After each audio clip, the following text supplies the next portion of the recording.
Good afternoon and welcome you all. In today's class, we are going to start with death of a partner. चलो आओ CA institute के study material के illustrations को solve करते हैं। सबसे पहले illustration 1। The following was the balance sheet of Om and Company in which X, Y, and Z were partners, sharing profits and losses in the ratio of 1:2:2। सो तीन partners हैं x Y and Z और इन तीनों के बीच OPSR 1:2:2 है as on 31st March 2022। Mr. Z died on 31st December 2022। So XYZ में से Z का death हो गया कब? On 31st December 2022। यानी कौन से फाइनेंशियल ईयर में Z का डेथ हुआ? 2022 2023 फाइनेंशियल ईयर एंड होता है 31st मार्च को। सो इसीलिए 2022 2023 में Z का डेथ हुआ है कब? On 31st December 2022। यानी फाइनेंशियल ईयर 2022-2023 स्टार्ट हुआ था 1 अप्रैल 2022 को। तो फाइनेंशियल ईयर 2022-2023 स्टार्ट हुआ था 1 अप्रैल 2022 को। सो फाइनेंशियल ईयर स्टार्ट होने के कितने महीने बाद, after how many months, mister Z died? 9 months. Mr. Z died on 31st December 2022. So 1st April से लेकर 31st December 2022 is 9 months. So Mr. Z died 9 months after the financial year started. यानी financial year 2022-2023 में mister Z 9 months के लिए partner था। Financial year 2022-2023 में mister Z 9 months के लिए पार्टनर था।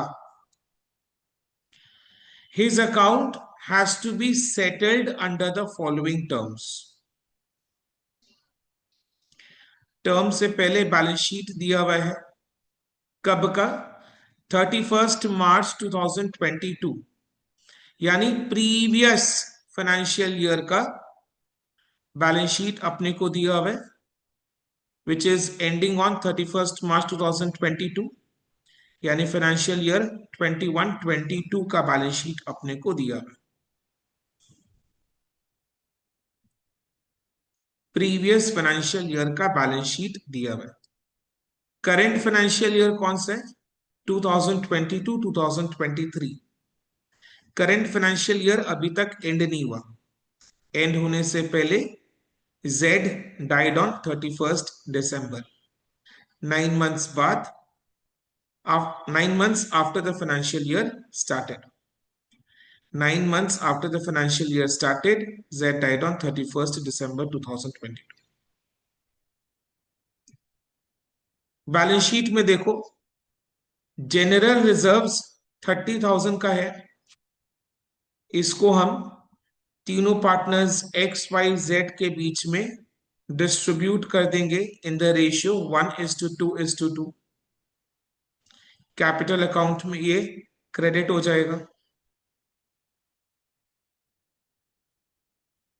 Then goodwill is to be calculated at the rate of 2 years purchase on the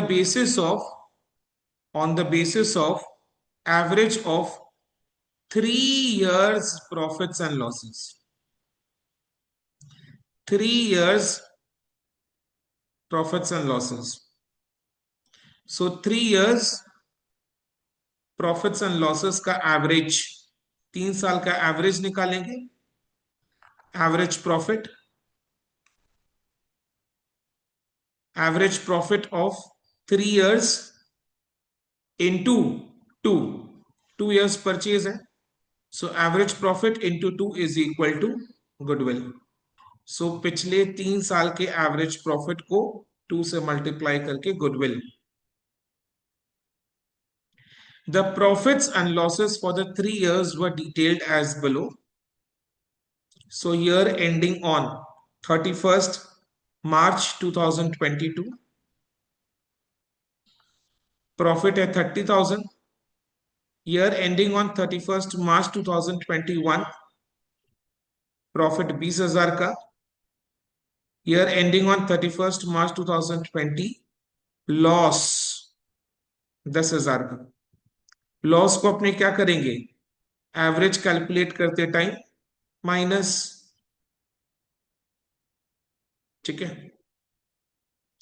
next.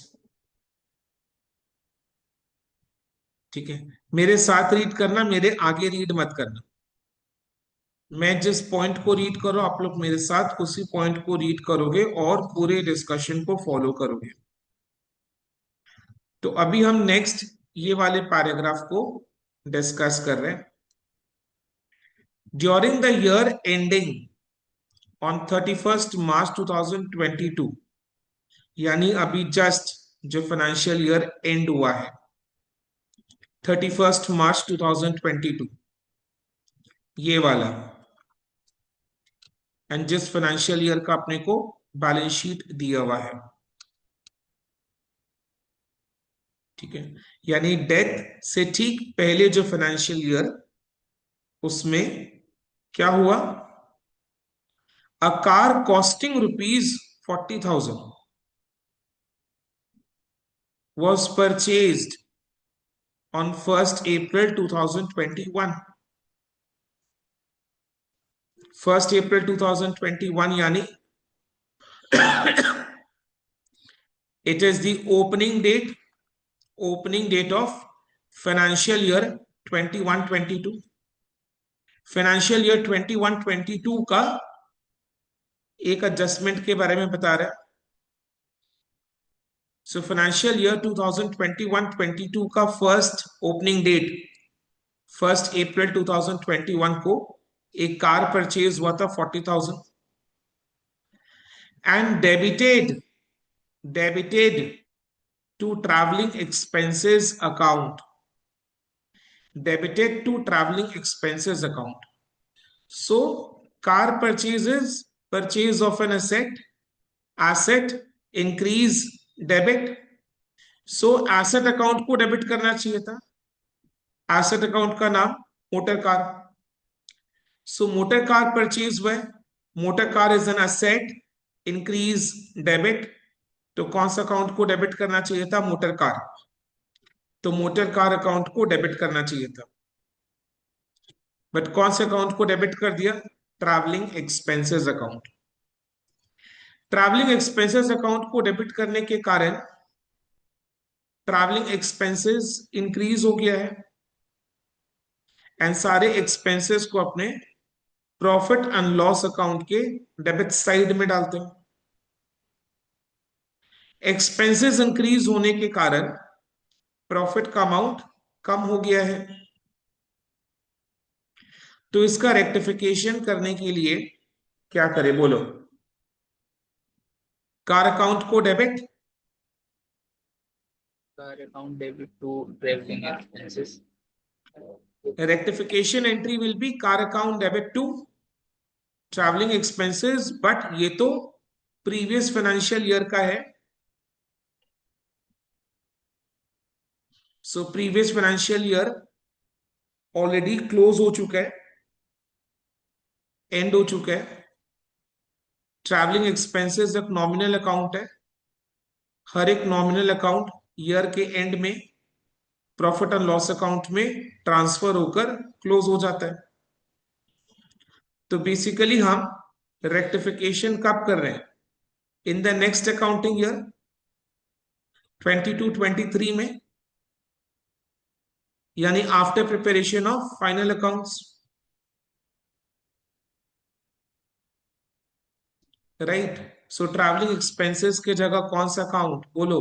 Profit and loss adjustment account, ये सोनो, Yes. है ना? So this is rectification of errors after preparation of final accounts. So nominal account के जगह profit and loss adjustment account. Simply rectification में करना क्या है? Motor car increase हो जाएगा, motor car account debit, and साथ में हम लोग प्रॉफिट को भी बढ़ा देंगे, profit and loss adjustment account credit. Because जब कार परचेज हुआ था तो वो ट्रैवलिंग एक्सपेंसेस में डेबिट हो गया था, जिसके कारण एक्सपेंसेस इंक्रीज हो गया था, और एक्सपेंसेस इंक्रीज होने के कारण प्रॉफिट कम हो गया था. तो अभी रेक्टिफिकेशन के टाइम प्रॉफिट को बढ़ा देंगे. कौन से ईयर के प्रॉफिट को बढ़ाना है? फाइनेंशियल ईयर 21-22 के प्रॉफिट को. फाइनेंशियल ईयर 21-22 के प्रॉफिट का अमाउंट अपने को दिया हुआ है ईयर एंडिंग ऑन 31 मार्च 2022, 30,000 का प्रॉफिट है, तो इसको हम इंक्रीज कर देंगे. क्लियर?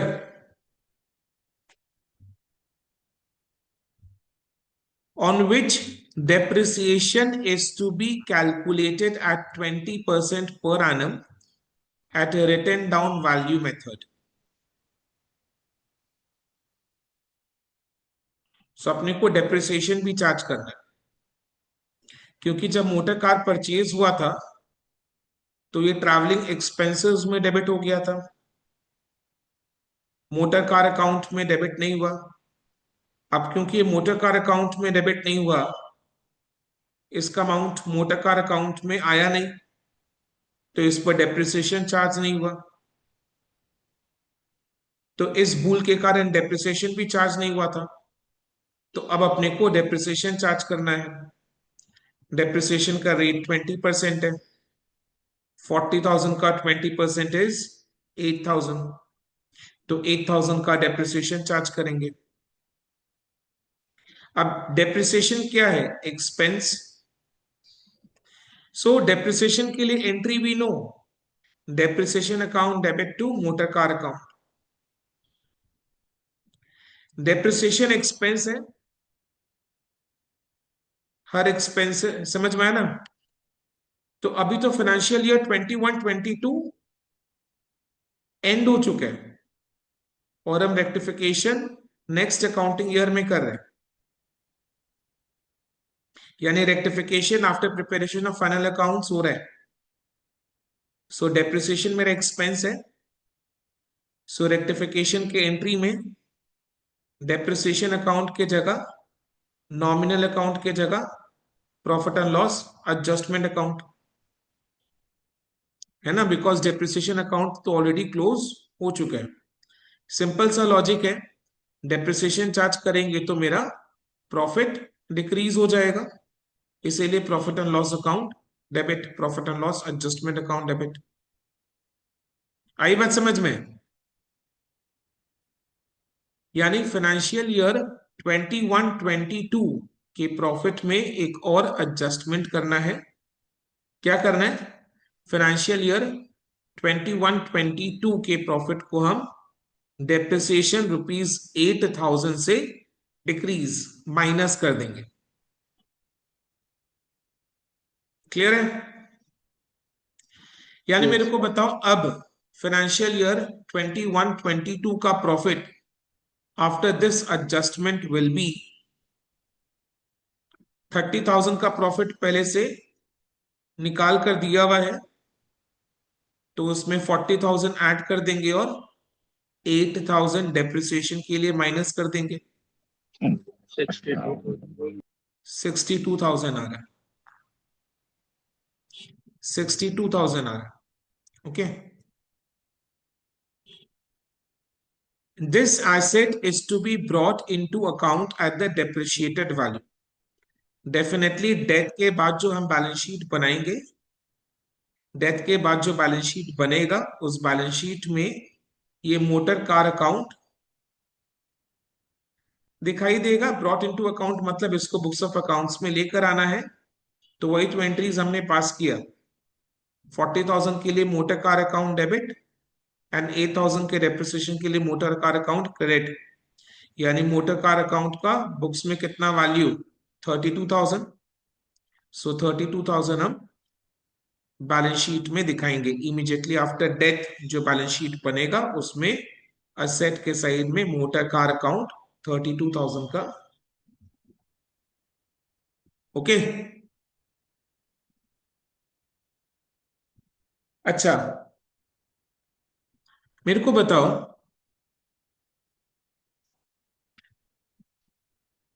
गुडविल कैलकुलेट करने के लिए, ध्यान से सुनना. हाँ, गुडविल कैलकुलेट करने के लिए तो हमने प्रॉफिट को एड लेस कर दिया तो गुडविल कैलकुलेट हो जाएगा. प्रॉफिट करेक्ट हो गया, अब गुडविल कैलकुलेट कर लेंगे. बट इसमें बोला क्या है? This asset is to be brought into account. यानी इसका बुक्स में, इसको बुक्स में रिकॉर्ड करो, इसका इफेक्ट बुक्स में लेकर आओ. तो इसके लिए क्या एंट्रीज हमने डिस्कस किया? सबसे पहले motor car account debit 40,000 to P&L adjustment account 40,000 and then P&L adjustment account debit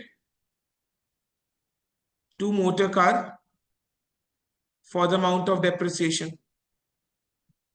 ये दो एंट्रीज का इफेक्ट, ये दो एंट्रीज का इफेक्ट बताओ. मोटर कार अकाउंट डेबिट हुआ है नेट में 32,000 से, डेबिट हुआ था 40,000 से, फिर डेप्रिसिएशन के लिए क्रेडिट हुआ था 8,000 से, तो नेट में डेबिट हुआ 32,000. 32,000 मोटर कार का डेप्रिशिएटेड वैल्यू WDV है एंड इसके corresponding credit profit and loss adjustment account हुआ. Profit and loss adjustment account पहले क्रेडिट हुआ था 40,000 से, फिर डेप्रिसिएशन के लिए डेबिट हुआ 8,000 से, तो profit and loss adjustment account credit हुआ 32,000.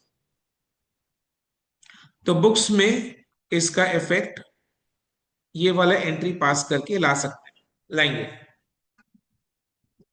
अब दो एंट्रीज पास करो या एक सिंगल एंट्री पास करो, एक ही बात है.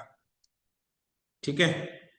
तो जो भी है एंट्रीज पास करने का इफेक्ट बुक्स में क्या होगा कि मोटर कार अकाउंट डेबिट 32,000 से हो जाएगा and profit and loss adjustment account 32,000 से हो जाएगा. अब प्रॉफिट समझ में आना. अब मोटर कार अकाउंट डेबिट किया, एसेट, बुक्स में एक एसेट आ गया. अब इस एसेट को हम बैलेंस शीट में दिखा देंगे. तो मोटर कार जो है वो बैलेंस शीट में 32,000 में दिखाई देगा, जो बैलेंस शीट हम इमीडिएटली आफ्टर डेथ बनाएंगे. बट ये जो profit and loss adjustment account credit हुआ है, इसका हम क्या करें? इसका इफेक्ट, इसको क्या करें? प्रॉफिट एंड लॉस को क्या करते हैं अपने कैपिटल अकाउंट में ट्रांसफर. यही होता है ना. प्रॉफिट एंड लॉस अकाउंट को हम कैपिटल अकाउंट में ट्रांसफर कर देते हैं. लॉस के केस में डेबिट, कैपिटल डेबिट हो जाता है, एंड प्रॉफिट के केस में कैपिटल क्रेडिट. देखो मोटर कार तो एसेट है, एसेट का तो अकाउंट मेंटेन किया जाता है by balance c by d to balance b by d करके. तो इसका अल्टीमेट इफेक्ट बैलेंस शीट में दिखाई देगा, बिकॉज नेक्स्ट ईयर ये मोटर कार का जो बैलेंस है हम कैरी फॉरवर्ड करने वाले हैं नेक्स्ट अकाउंटिंग ईयर, तो ये बैलेंस शीट में आएगा. बाकी जो प्रॉफिट एंड लॉस 32,000 से इंक्रीज हुआ है, profit and loss adjustment account credit, profit and loss adjustment account credit, इसको हम कहाँ खत्म करेंगे? इसको तो खत्म करना है ना. क्या करेंगे इसके साथ? कैपिटल अकाउंट में ट्रांसफर कर देंगे। क्लियर है? बुक्स में डालने का इफेक्ट समझा? यानी इसका बेसिकली दो यूज है। Use number one, to correct the profits. ध्यान से सुनना, ये जो एडजस्टमेंट है इसका दो जगह यूज है। Use number one, to correct the profits of financial year 21-22, to correct the profits of financial year 21-22 for the purpose of calculating the correct amount of goodwill. So use one is to correct the profit of financial year 21-22 so that correct average profit निकाल पाए, जिससे कि हम correct amount of goodwill निकाल पाए। तो goodwill calculate करने के लिए भी यूज हुआ ये। एंड यूज टू क्या है? क्या बोला क्वेश्चन में कि एसेट को बुक्स में लाना है? डेफिनेटली अगर कोई एसेट परचेज किया था और उसका रॉन्ग अकाउंटिंग ट्रीटमेंट हमने कर दिया है तो उसका करेक्ट अकाउंटिंग ट्रीटमेंट करके बुक्स में लाना है। तो बुक्स में ला रहे हैं, तो बुक्स में लाने के लिए accounting entry machinery account debit to profit and loss adjustment account होगा। मशीन अकाउंट का जो बैलेंस है वो बैलेंस शीट में दिखाई देगा and profit and loss adjustment को हम कैपिटल अकाउंट में ट्रांसफर कर देंगे। समझ में आया? ये चीज याद रखना, ये जो एडजस्टमेंट है इसका दो ट्रीटमेंट है, दो यूज है, दो यूज है। पहला यूज, गुडविल कैलकुलेट करने के लिए जो एवरेज प्रॉफिट हमने निकालेंगे उस एवरेज प्रॉफिट में फाइनेंशियल ईयर 21-22 का प्रॉफिट को करेक्ट करने के लिए इसका काम लगा। सेकंड, क्योंकि एसेट रिकॉर्ड नहीं हुआ था तो उसको बुक्स में लाना है। ये क्वेश्चन नहीं भी बोलता तो भी हम उसको बुक्स में लाते हैं, क्वेश्चन स्पेसिफाई नहीं करता तो भी हम बुक्स में लाते हैं। अब बुक्स में ला रहे हैं तो इसका अकाउंटिंग एंट्री पास होगा। अकाउंटिंग एंट्री में मोटर कार अकाउंट डेबिट हो रहा है तो वो बैलेंस शीट में दिखाई देगा। Profit and loss adjustment account create हो रहा है तो वो कैपिटल में ट्रांसफर हो जाएगा। समझ में आया? ये स्टूडेंट्स मिस्टेक करते हैं। स्टूडेंट क्या करते हैं, खाली गुडविल कैलकुलेट करने के लिए प्रॉफिट को करेक्ट कर देते हैं एंड बाकी फिर बैलेंस शीट में भी दिखाते हैं। सुनो, स्टूडेंट्स का कॉमन एरर क्या है इस टाइप के एडजस्टमेंट में? स्टूडेंट क्या करता है, गुडविल कैलकुलेट करने के लिए 21-22 का प्रॉफिट को करेक्ट कर देता है, ठीक है। देन बैलेंस शीट के असेट के साइड में मोटर कार 32,000 का दिखाता है, करेक्ट है। कॉमन मिस्टेक क्या है कि वो 32,000 का प्रॉफिट जो अराइज हुआ है उसका इफेक्ट वो कैपिटल अकाउंट में देना भूल जाता है। वो क्या सोचता है कि हमने प्रॉफिट को तो चेंज कर दिया, 31 मार्च 2022 का प्रॉफिट को हमने चेंज कर दिया। अरे भाई, आपने वो जो चेंज किया है उस वो चेंज गुडविल कैलकुलेट करने के लिए काम आएगा ना, बट आपको तो उसका इफेक्ट बुक्स में भी देना है, बुक्स में भी तो उसका इफेक्ट देना है। स्टूडेंट क्या सोचता है, स्टूडेंट ये सोचता है कि हमने 31 मार्च 2022 का प्रॉफिट को चेंज कर दिया, चेंज हो गया प्रॉफिट, मोटर कार अकाउंट को बुक्स में ले आए और बैलेंस शीट में उसको दिखा दिया, हमारा काम हो गया, ट्रीटमेंट खत्म। बट सोचो जरा, हमने ये जो प्रॉफिट को चेंज किया, ये चेंज करने से क्या होगा, मेरा गुडविल कैलकुलेट होगा, बट इसका effect, this change in the profit का इफेक्ट तो बुक्स में लाना पड़ेगा ना।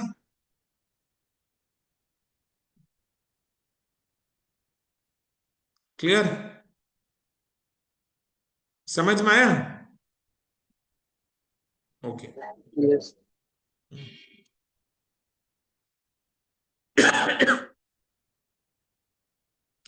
हाँ, एक चीज और ध्यान से, अब ये जो to profit and loss adjustment है, याद करो, रीवैल्यूएशन अकाउंट का दूसरा नाम profit and loss adjustment account है। तो आप इसको दो तरीके से कैपिटल अकाउंट में ट्रांसफर कर सकते हैं। ये जो प्रॉफिट एंड लॉस एडजस्टमेंट वाला अमाउंट है, इसको आप कैपिटल अकाउंट में ट्रांसफर करोगे, तो इसको कैपिटल अकाउंट में ट्रांसफर करने का दो तरीका है। एक है डायरेक्ट ट्रांसफर। आप कैपिटल अकाउंट के क्रेडिट साइड में by profit and loss adjustment account 32,000 को सारे पार्टनर्स के बीच में ओल्ड पीएसआर में डिस्ट्रीब्यूट कर दो।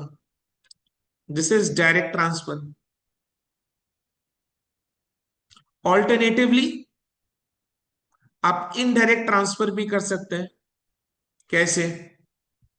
डेथ ऑफ अ पार्टनर का सिचुएशन है, और एडमिशन, रिटायरमेंट, डेथ के केस में हम रीवैल्यूएशन अकाउंट बनाते हैं। रीवैल्यूएशन अकाउंट का दूसरा नाम profit and loss adjustment account है। तो आप सिंपली इसको रीवैल्यूएशन अकाउंट के क्रेडिट साइड में दिखा दो। रीवैल्यूएशन अकाउंट का credit side revaluation gain, revaluation profit का अमाउंट है, तो वहां से वो कैपिटल अकाउंट में ट्रांसफर हो जाएगा, बिकॉज रीवैल्यूएशन प्रॉफिट और लॉस को हम कैपिटल अकाउंट में ही तो ट्रांसफर करते हैं। क्लियर है? सो ये profit and loss adjustment account का जो अमाउंट है, उसको आप कैपिटल अकाउंट में दो तरीके से ट्रांसफर कर सकते हैं। एक है डायरेक्ट ट्रांसफर, जिसमें आप डायरेक्टली कैपिटल अकाउंट के क्रेडिट साइड में by profit and loss adjustment account 32,000 among the old partners in OPSR. दूसरा तरीका ऑल्टरनेटिवली आप रीवैल्यूएशन अकाउंट में भी डाल सकते हैं। रीवैल्यूएशन अकाउंट के क्रेडिट साइड पे my motor car account, revaluation account के क्रेडिट साइड में by motor car account, because revaluation account का ही दूसरा नाम profit and loss adjustment account है। क्लियर है? यही चीज करना स्टूडेंट्स भूल जाते हैं। आई बात समझ में? इन लोगों ने कैसे किए?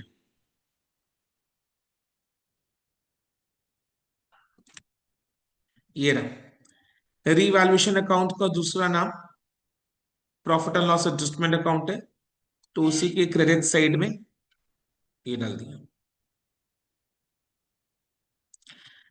अच्छा सर, एक चीज और अपने करेंगे कि ये जो हम लोग को इसमें फाइनेंशियल ईयर 22-23 का भी तो डेप्रिसिएशन चार्ज करेना है ना? ये सोनो, अभी यहां तक 22-23 में मैं आ रहा हूं, बट यहां तक डिस्कशन क्लियर है? Yes. यहां तक डिस्कशन क्लियर है? ओके, ठीक है। अब इसी पॉइंट का नेक्स्ट लेवल का डिस्कशन हो रहा है, मतलब नेक्स्ट स्टेज का डिस्कशन हो रहा है। ये स्टेज 1 का डिस्कशन ओवर हो चुका है, ये सब क्लियर हो चुका है। अभी इसका स्टेज 2 का डिस्कशन में ये जो अपने को एरर पता चला है, ये कौन से ईयर में पता चला है? जिस साल डेथ हुआ था, डेथ कौन से साल में हुआ? Financial year 22-23। कब हुआ? 31 दिसंबर, बोलो, 2022। सो 31 दिसंबर 2022 डेथ जब हुआ और हम रीवैल्यूएशन करने बैठे, तो हमें ये एरर का पता चला। ठीक है? तो जब एरर का पता चला तो सबसे पहले स्टेज 1 में हमने पिछले साल के प्रॉफिट को रेक्टिफाई कर दिया, जिसका पहला यूज गुडविल कैलकुलेट करने के लिए हुआ, एंड दूसरा हमने इसका इफेक्ट को बुक्स में भी लाया, जिससे मोटर कार अकाउंट को debit, motor car account debit यानी मोटर कार अकाउंट का लेजर खुल गया, एंड साथ में profit and loss adjustment account भी क्रेडिट हुआ, जिसको हम कैपिटल अकाउंट में ट्रांसफर करेंगे। क्लियर? यानी पिछले साल का पाप धुल गया है। बट ये एरर का पता कब चला था? 31 दिसंबर 2022। यानी मोटर कार अकाउंट ओपन कौन से डेट में हुआ? 31 दिसंबर 2022 को। तो सोचो जरा, फाइनेंशियल ईयर 22-23 का 9 मंथ्स ऑलरेडी बीत चुका है, तब जाकर हम इस कार को बुक्स में लेकर आ रहे हैं। 9 मंथ्स ऑलरेडी बीत चुका है, तब जाकर हम इस कार को बुक्स में लेकर आ रहे हैं। तो जाहिर सा बात है, ये 9 मंथ्स का भी डेप्रिसिएशन चार्ज अभी तक नहीं हुआ है। यानी depreciation for financial year 22-23 up to 31st December 2022, that is for 9 months, is to be charged because जो पार्टनर डेथ किया है वो इस डेप्रिसिएशन का लॉस, ये जो 9 महीना का है, वो भी तो वो उसको बेयर करवाना है, ये सोनो। तो हम ये 9 मंथ्स का भी डेप्रिसिएशन चार्ज करेंगे। क्लियर है? Yes. डेप्रिसिएशन का रेट 20% है, डब्ल्यूडीवी मेथड पर कैलकुलेट होता है। अभी डब्ल्यूडीवी 32,000 हमने निकाला, 32,000 का 20% के हिसाब से 9 मंथ्स का डेप्रिसिएशन कितना हुआ? 4,800। ये सोनो, Yes. 4,800। 32,000 हमने डब्ल्यूडीवी Yes, पहले sir. निकाला, उसका 20% के हिसाब से 9 मंथ्स का डेप्रिसिएशन है 4,800। तो बस 4,800 का डेप्रिसिएशन चार्ज करना है, मोटर कार अकाउंट क्रेडिट हो जाएगा। डेबिट कौन सा अकाउंट होगा? Profit and loss adjustment account, या उसका दूसरा नाम revaluation account. So revaluation account debit to motor car account. Clear है? Yes, sir.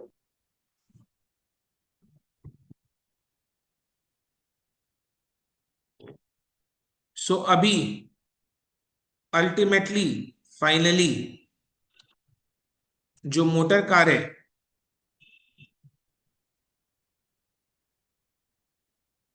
Immediately after death जो बैलेंस शीट हम बनाएंगे, उस बैलेंस शीट के असेट के साइड में मोटर कार अकाउंट का कितना वैल्यू आएगा?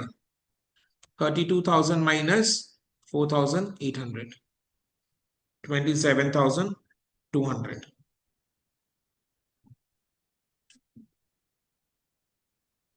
क्लियर है? एंड जो फाइनेंशियल ईयर 22-23 का डेप्रिसिएशन आपने पास किया था, है ना, कितना था? 4,800। उसके लिए revaluation account debit to motor car, यानी motor car basically revaluation account में कितना अमाउंट का दिखाई देगा, बोलो? 27,200। यानी अब फाइनल एंट्री क्या पास कर रहे हैं अपने? Motor car account debit to revaluation account 27,200। समझ में आया ना? ये वाला जो एंट्री है, इसी के साथ हम ऐड कर देंगे ना रीवैल्यूएशन अकाउंट या फिर profit and loss adjustment account debit to motor car 4,800 का डेप्रिसिएशन के लिए। तो क्या इफेक्ट निकल रहा है इसका? मोटर कार अकाउंट डेबिट होगा नेट में 32,000 minus 4,800, 27,200 and profit and loss adjustment या रीवैल्यूएशन अकाउंट क्रेडिट होगा 27,200 से। आई बात समझ में? Yes.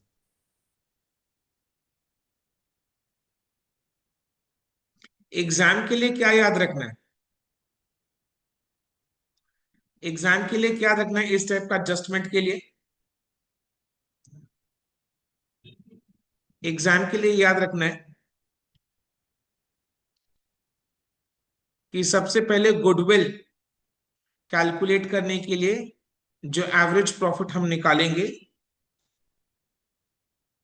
वो एवरेज प्रॉफिट को करेक्ट कैलकुलेट करने के लिए फाइनेंशियल ईयर 21-22 का प्रॉफिट को करेक्ट करना है।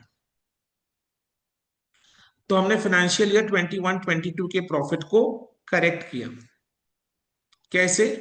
40,000 जो मोटर कार का कॉस्ट था, एक्सपेंस की तरह ट्रीट हो गया था, उसको एड बैक कर दिया। एंड देन अभी सिर्फ 21-22 का डेप्रिसिएशन 8,000 का माइनस किया, तो फाइनेंशियल ईयर 21-22 का प्रॉफिट करेक्ट हो गया। सेकंड, मोटर कार को बुक्स में लेकर आएंगे। अब बुक्स में कब ला रहे हो ये चीज, ये एरर कब पता चला? 31 दिसंबर 2022 को। तो as on 31 December 2022 motor car को कितना साल हो चुका है? 1 साल 9 महीना। 9 महीना। तो इसका डेप्रिशिएटेड वैल्यू WDV निकालेंगे। 40,000 इसका कॉस्ट था। डेप्रिसिएशन 21-22 का माइनस किया 8,000 करके WDV आया 32,000। फिर वहां से लेस करेंगे डेप्रिसिएशन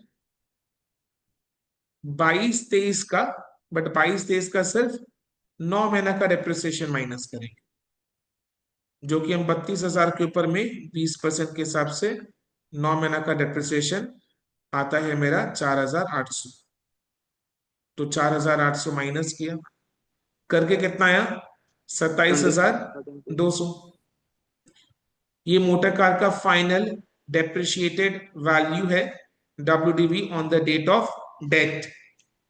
सो डेथ के बाद जो बैलेंस शीट बनाएंगे उसमें मोटर कार 27,200 का शो करेगा।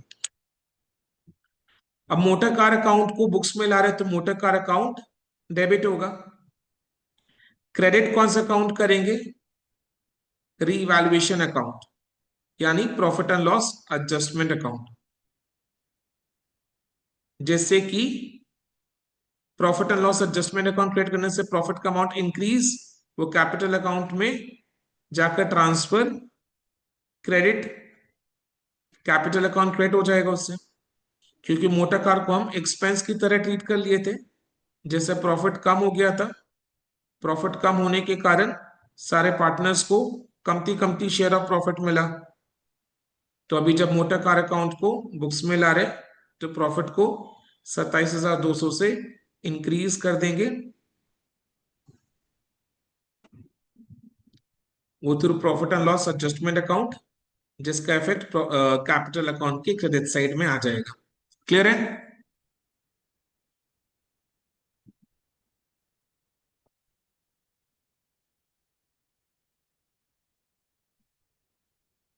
ठीक है। अभी गुडविल कैलकुलेट करो, एवरेज प्रॉफिट निकालो।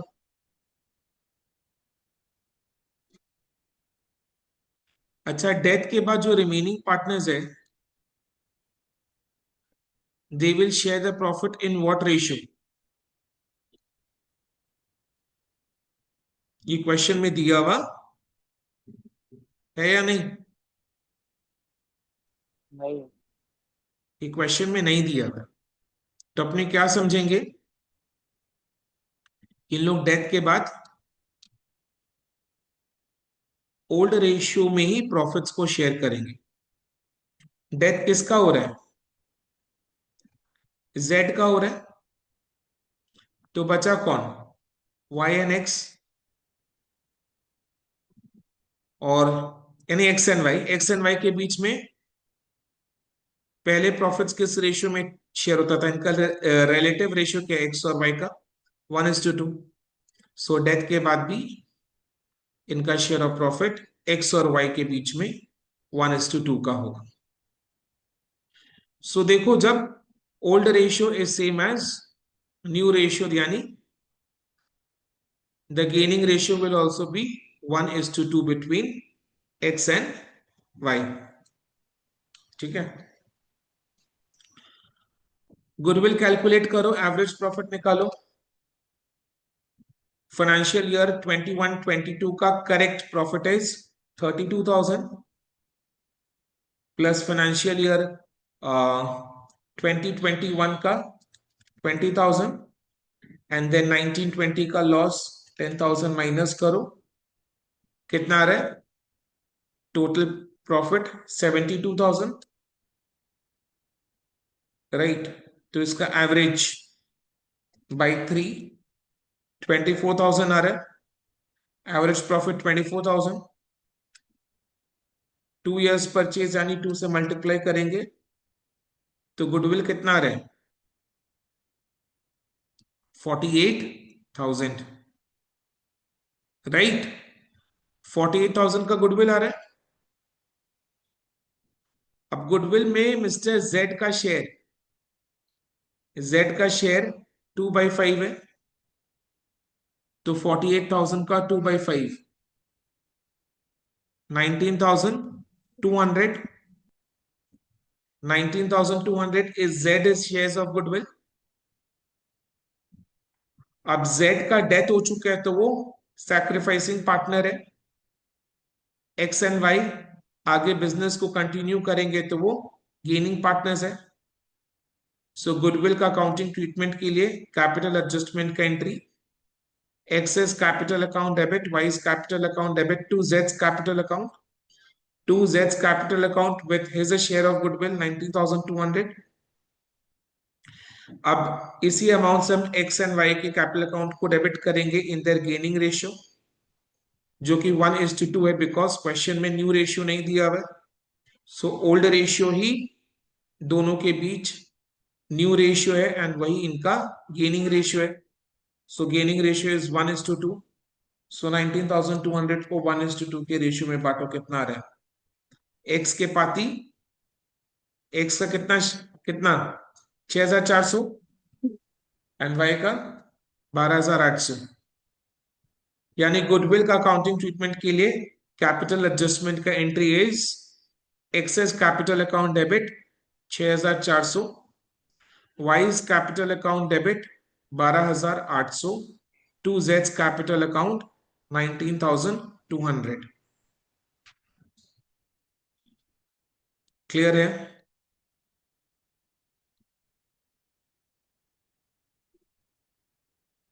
देखो, जेड के कैपिटल अकाउंट के क्रेडिट साइड में 19,200 और एक्स एंड वाई के कैपिटल अकाउंट के डेबिट साइड में टू जेड्स कैपिटल 6,400 एंड 12,800।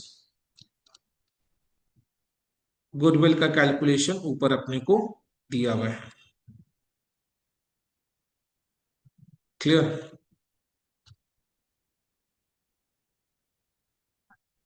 हो गया ये।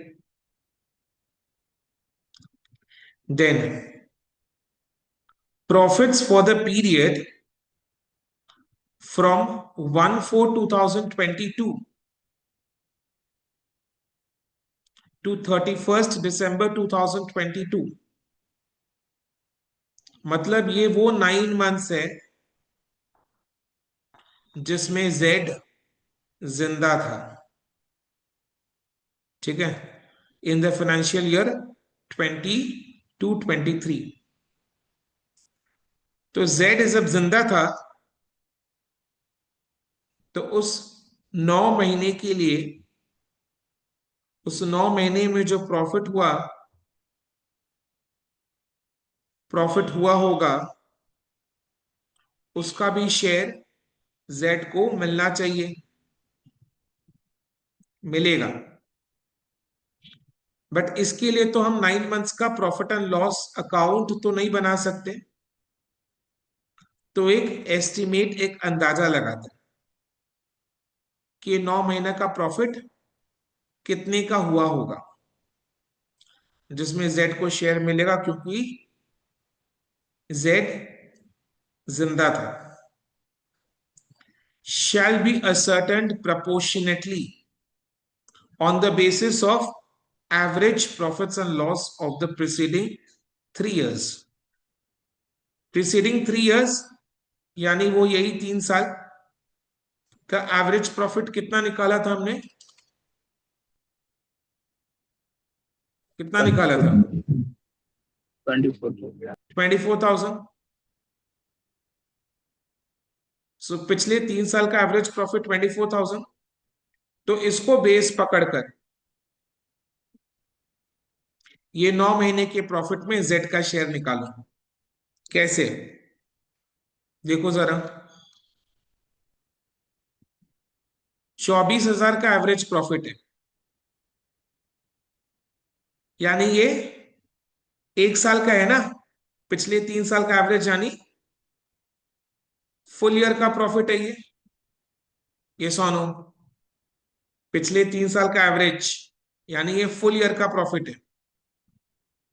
और जेड तो मान के चलना है कि ये लगभग इतना ही amount of profit financial year 22-23 में भी होने वाला है, होएगा, जिसके 9 महीने जेड जिंदा था। तो पिछले 3 साल का एवरेज 24,000 आ रहा है, तो ये मान के चलो कि ये 24,000 करेंट फाइनेंशियल ईयर 22-23 में भी होएगा, इसी के आसपास। तो इसी के बेसिस में आपको जेड का शेयर निकालना है। ये जो 24,000 है ये फुल ईयर का प्रॉफिट है, और जेड कितने मंथ्स जिंदा था फाइनेंशियल ईयर 22-23 में? 9 मंथ्स। तो 9 मंथ्स का प्रॉफिट कितना आ जाएगा? 18,000। 18,000 9 महीने का प्रॉफिट, और जेड का शेयर इसमें जेड का शेयर निकालो। 18,000 का 2/5 कितना आ रहा है? 7,200। यानी फाइनेंशियल ईयर 22-23 के 9 मंथ्स के प्रॉफिट में जेड का शेयर 7,200 हमने निकाला। क्लियर है? अब क्वेश्चन का लैंग्वेज को थोड़ा बता रहा हूं मैं। देखो, एवरेज प्रॉफिट निकाला हमने। प्रपोर्शनेटली मतलब क्या है? प्रपोर्शनेटली का मतलब क्या रेशियो में जो है? 200 रेशियो to में 2। नहीं, प्रपोर्शनेटली का मतलब ये है, ये जो एवरेज प्रॉफिट निकलेगा ये फुल ईयर का प्रॉफिट है, और जेड 9 महीने के लिए बिजनेस में था। तो proportionate profit for 9 months will be full year का average profit 24,000 into 9/12, 18,000। That is proportionately on the basis. Proportionately means 9 months का प्रपोर्शनेट प्रॉफिट एवरेज करके अपने को फुल ईयर का प्रॉफिट मिला। तो ये फुल ईयर का कितना है, तो 9 मंथ्स का कितना है प्रपोर्शनेटली, राइट? तो 9/12 से मल्टीप्लाई तो कर रहे हैं, ये सोनो। फिर इसमें हम लोग जेड का शेयर निकालेंगे जो 7,200 का निकला। अभी 7,200 का प्रॉफिट है, प्रॉफिट को तो हम कैपिटल अकाउंट में क्रेडिट करेंगे। ये एक्सक्लूसिवली जेड का शेयर है, तो ये जेड के कैपिटल अकाउंट में क्रेडिट होगा। सो जेड का कैपिटल अकाउंट क्रेडिट होगा। डेबिट कौन सा अकाउंट करेंगे? डेबिट कौन सा अकाउंट होगा? Profit and loss suspense account. क्यों मैं बता रहा हूं। देखो ये 7,200 क्या है, शेयर ऑफ प्रॉफिट है। And in general partnership business में हम शेयर ऑफ प्रॉफिट कहां से निकालते हैं? Profit and loss appropriation account में से। तो एक चीज याद रखना, रिटायरमेंट और डेथ के केस में, जब किसी पार्टनर का रिटायरमेंट या डेथ किसी फाइनेंशियल ईयर के बीच में होता है, यानी ड्यूरिंग अ फाइनेंशियल ईयर होता है, देन इन दैट केस वो profit and loss appropriation account में जो आइटम्स है उनका भी वो उतने टाइम का शेयर लेकर जाएगा। से 4 महीने बाद रिटायरमेंट हुआ है या 4 महीने बाद डेथ हुआ है, तो वो 4 महीने में अपना शेयर लेकर जाएगा। बट हम profit and loss appropriation account बनाते कब है? ईयर के एंड में। रिटायरमेंट और डेथ हो कब रहा है? During the year. ईयर अभी तक एंड नहीं हुआ, and during the year retirement या डेथ हुआ है। तो जो पार्टनर रिटायर कर रहा है या जो पार्टनर का डेथ हो चुका है, वो जितने टाइम के लिए इस वाले फाइनेंशियल ईयर में पार्टनर था, तो उतने टाइम का वो profit and loss appropriation account के आइटम्स में अपना शेयर लेकर जाएगा, जितने टाइम के लिए भी वो बिजनेस में था during the current financial year. तो वो profit and loss appropriation account के सारे आइटम्स में अपना वो शेयर उतने टाइम के लिए लेकर जाएगा। तो ये जो शेयर ऑफ प्रॉफिट जेड को मिल रहा है, ये भी profit and loss appropriation account का आइटम है। Profit and loss appropriation account का आइटम है। 9 मंथ्स के प्रॉफिट का शेयर, जेड का शेयर। बट हम profit and loss appropriation account बनाते हैं ईयर के एंड में। तो अभी हम profit and loss appropriation account बनाने नहीं बैठेंगे, बिकॉज ये बनता कब है? ईयर के एंड में। तो अभी हम profit and loss appropriation account नहीं बना रहे। तो इसी के बिहाफ में, profit and loss appropriation account के बिहाफ में हम profit and loss suspense account को इफेक्ट करेंगे। डेबिट या क्रेडिट जो करना है वो करेंगे। Profit and loss appropriation account का के बिहाफ में हम profit and loss suspense account को इफेक्ट करेंगे।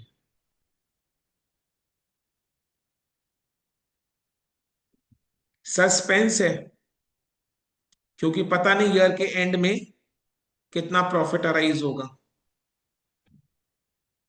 ठीक है। तो बीच में, साल के बीच में कभी भी अगर किसी पार्टनर का डेथ या रिटायरमेंट होता है, तो profit and loss appropriation account का जो काम है वो via profit and loss suspense account किया जाता है।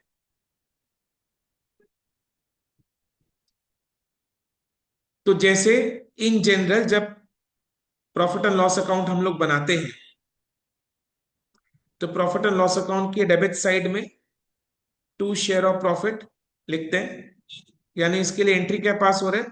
Profit and loss appropriation account debit to partners capital account. अभी साल के बीच में रिटायरमेंट या डेथ हो रहा है, तो profit and loss appropriation account debit के जगह profit and loss suspense account debit to partners capital account, because हम अभी साल के बीच में profit and loss appropriation account नहीं बना सकते, ईयर के एंड में ही बनता है। तो इसलिए अपना काम पूरा अपने को through profit and loss suspense account करना पड़ेगा। तो एंट्री पास होगा profit and loss suspense account debit to जेड्स कैपिटल अकाउंट। सर फिर ये profit and loss suspense account का करोगे क्या? बिकॉज बुक्स ऑफ अकाउंट्स में तो सस्पेंस अकाउंट जैसा कुछ चीज होना नहीं चाहिए। सो ईयर के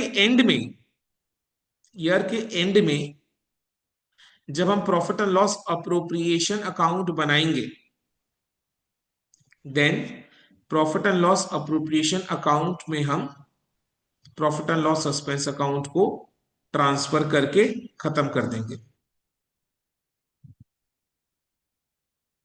बिकॉज ये बेचारा profit and loss suspense account profit and loss appropriation account का ही काम कर रहा था।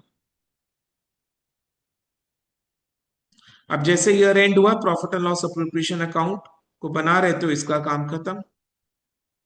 तो profit and loss suspense account का काम हम कैसे खत्म करेंगे? Profit and loss appropriation account में डालकर। यानी ईयर के एंड में फिर एंट्री क्या पास हो जाएगा? अभी जब जेड को शेयर ऑफ प्रॉफिट दिया था तो उसमें profit and loss appropriation account debit, profit and loss suspense account debit हुआ था। अभी जब जेड को शेयर ऑफ प्रॉफिट दिया था तो उसमें profit and loss suspense account debit हुआ था। अभी ईयर के एंड में जब profit and loss appropriation account बनाएंगे तो profit and loss suspense account को खत्म करना है। तो उसके लिए क्या एंट्री पास हो जाएगा? Profit and loss appropriation account debit to profit and loss suspense account. अभी सस्पेंस अकाउंट को क्रेडिट करके उसको क्लोज कर देंगे।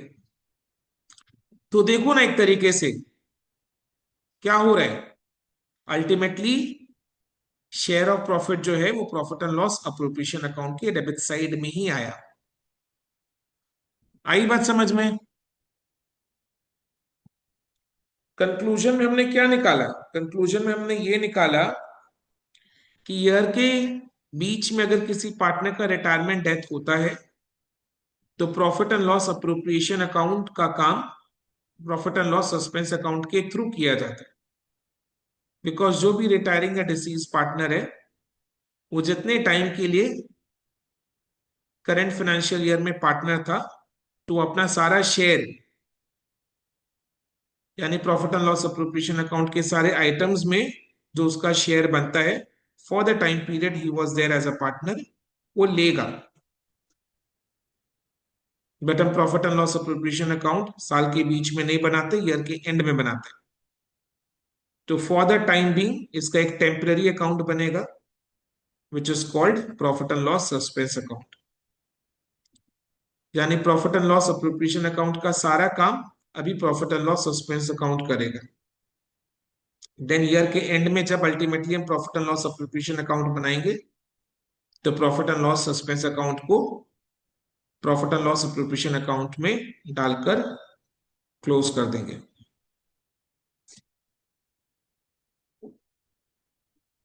चलो ये हुआ।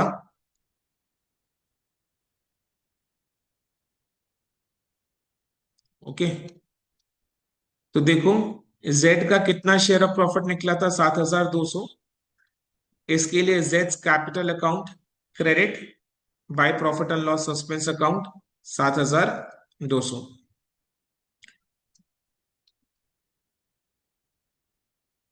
देन नेक्स्ट, ये सब रीवैल्यूएशन के पार्ट है।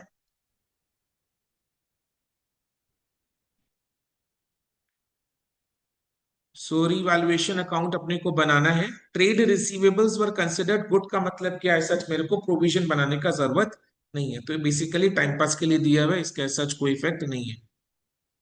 बट सुनो, अगर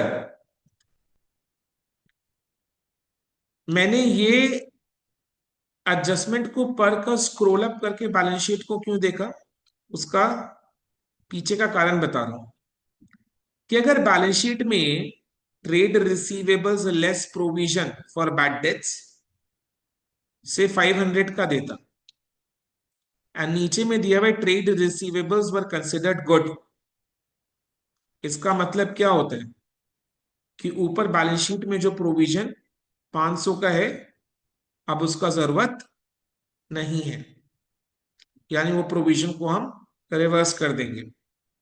सो एंट्री पास हो जाएगा provision for doubtful debts account debit to revaluation account. ठीक है, बट मैंने देखा कि बैलेंस शीट में प्रोविजन नहीं है, तो ये वाले स्टेटमेंट का एज सच कोई इफेक्ट नहीं आएगा। रीवैल्यूएशन अकाउंट बनाएंगे। रीवैल्यूएशन अकाउंट में देखो, रीवैल्यूएशन अकाउंट का जो प्रॉफिट है वो पार्टनर्स कैपिटल अकाउंट में क्रेडिट हो जाएगा in the old ratio. And ये कार का भी जो अमाउंट है वो भी आएगा रीवैल्यूएशन अकाउंट के क्रेडिट साइड में। या तो आप इसको रीवैल्यूएशन अकाउंट की क्रेडिट साइड में डालो जिससे कि वो through revaluation account partners capital account में क्रेडिट हो जाए, या फिर आप इसको directly profit and loss adjustment account के थ्रू पार्टनर्स कैपिटल अकाउंट में ट्रांसफर कर दो। ठीक है, एक ही बात है, बिकॉज रीवैल्यूएशन अकाउंट का दूसरा नाम profit and loss adjustment account का दूसरा नाम रीवैल्यूएशन अकाउंट। सो रीवैल्यूएशन का प्रॉफिट सारे पार्टनर्स के बीच में ओल्ड पीएसआर में बट गया, एंड देन कैपिटल अकाउंट का ओपनिंग बैलेंस जीएनएल रिजर्व है तो हमें आता ही है करना। क्लियर? अभी लास्ट में देखना, कैपिटल अकाउंट को बैलेंस करेंगे। जो डिसीज पार्टनर का कैपिटल अकाउंट का बैलेंस है, अब डिसीज पार्टनर का तो डेथ हो चुका है, वो अभी है नहीं, तो उसके जो वसीहत के एग्जीक्यूटर्स है, बेसिकली डिसीज पार्टनर के लीगल हायर्स के नाम ये रुपया ट्रांसफर हो जाएगा।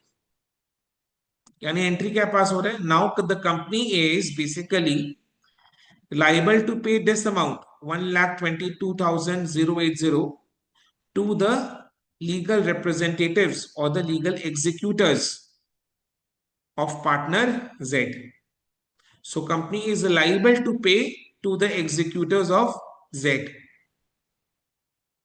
So इसीलिए liable है, यानी कंपनी का liability towards Z's executors has increased, liability increased credit, तो इसीलिए Z executors account credit. Debit कौन सा अकाउंट करोगे, Z कैपिटल अकाउंट, क्योंकि Z कैपिटल अकाउंट को हम क्लोज करेंगे। कैसे? ये पूरा अमाउंट Z एग्जीक्यूटर्स के अकाउंट में ट्रांसफर करके। कैपिटल अकाउंट को क्लोज करना, बिकॉज Z का डेथ हो चुका है, कैपिटल अकाउंट क्लोज यानी capital decrease debit, so Z capital account debit to Z executors account. ये जो profit and loss suspense account वाला चीज है ना, ये बिल्कुल मत सोचना ये केवल डेथ के केस में होता है। रिटायरमेंट के केस में भी ऐसा होता है, जैसे मैंने एक्सप्लेन किया, बिकॉज अगर रिटायरमेंट ड्यूरिंग द ईयर यानी साल के बीच में कभी हुआ तो रिटायरिंग पार्टनर अपना share of profit for that time period लेकर जाएगा। ठीक है, तो रिटायरमेंट के केस में भी profit and loss suspense account होता है। अभी इसमें हमने कंटिन्यूइंग पार्टनर्स को शेयर ऑफ प्रॉफिट नहीं दे, बिकॉज कंटिन्यूइंग पार्टनर्स अपना शेयर ऑफ प्रॉफिट एंड में लेंगे, बिकॉज वो बिजनेस को तो आगे कंटिन्यू कर रहे हैं। तो ईयर के एंड में जब पीएल एंड अप्रूव बनाएंगे तो कंटिन्यूइंग पार्टनर्स को तब उनका शेयर ऑफ प्रॉफिट मिलेगा। ठीक है, तो इसीलिए ये 9 महीने का शेयर ऑफ प्रॉफिट अभी हम कंटिन्यूइंग पार्टनर्स को नहीं दे रहे, ईयर के एंड में देंगे।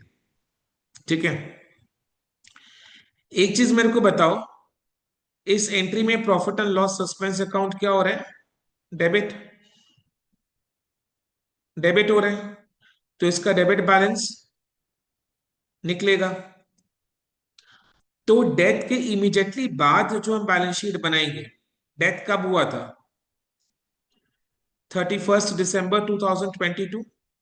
सो डेथ के इमीडिएटली बाद जो हम बैलेंस शीट बनाएंगे, भूलना बिल्कुल भी मत इसको एग्जाम में, कि एसेट के साइड में profit and loss suspense account दिखाई पड़ेगा, क्योंकि profit and loss suspense account का डेबिट बैलेंस है।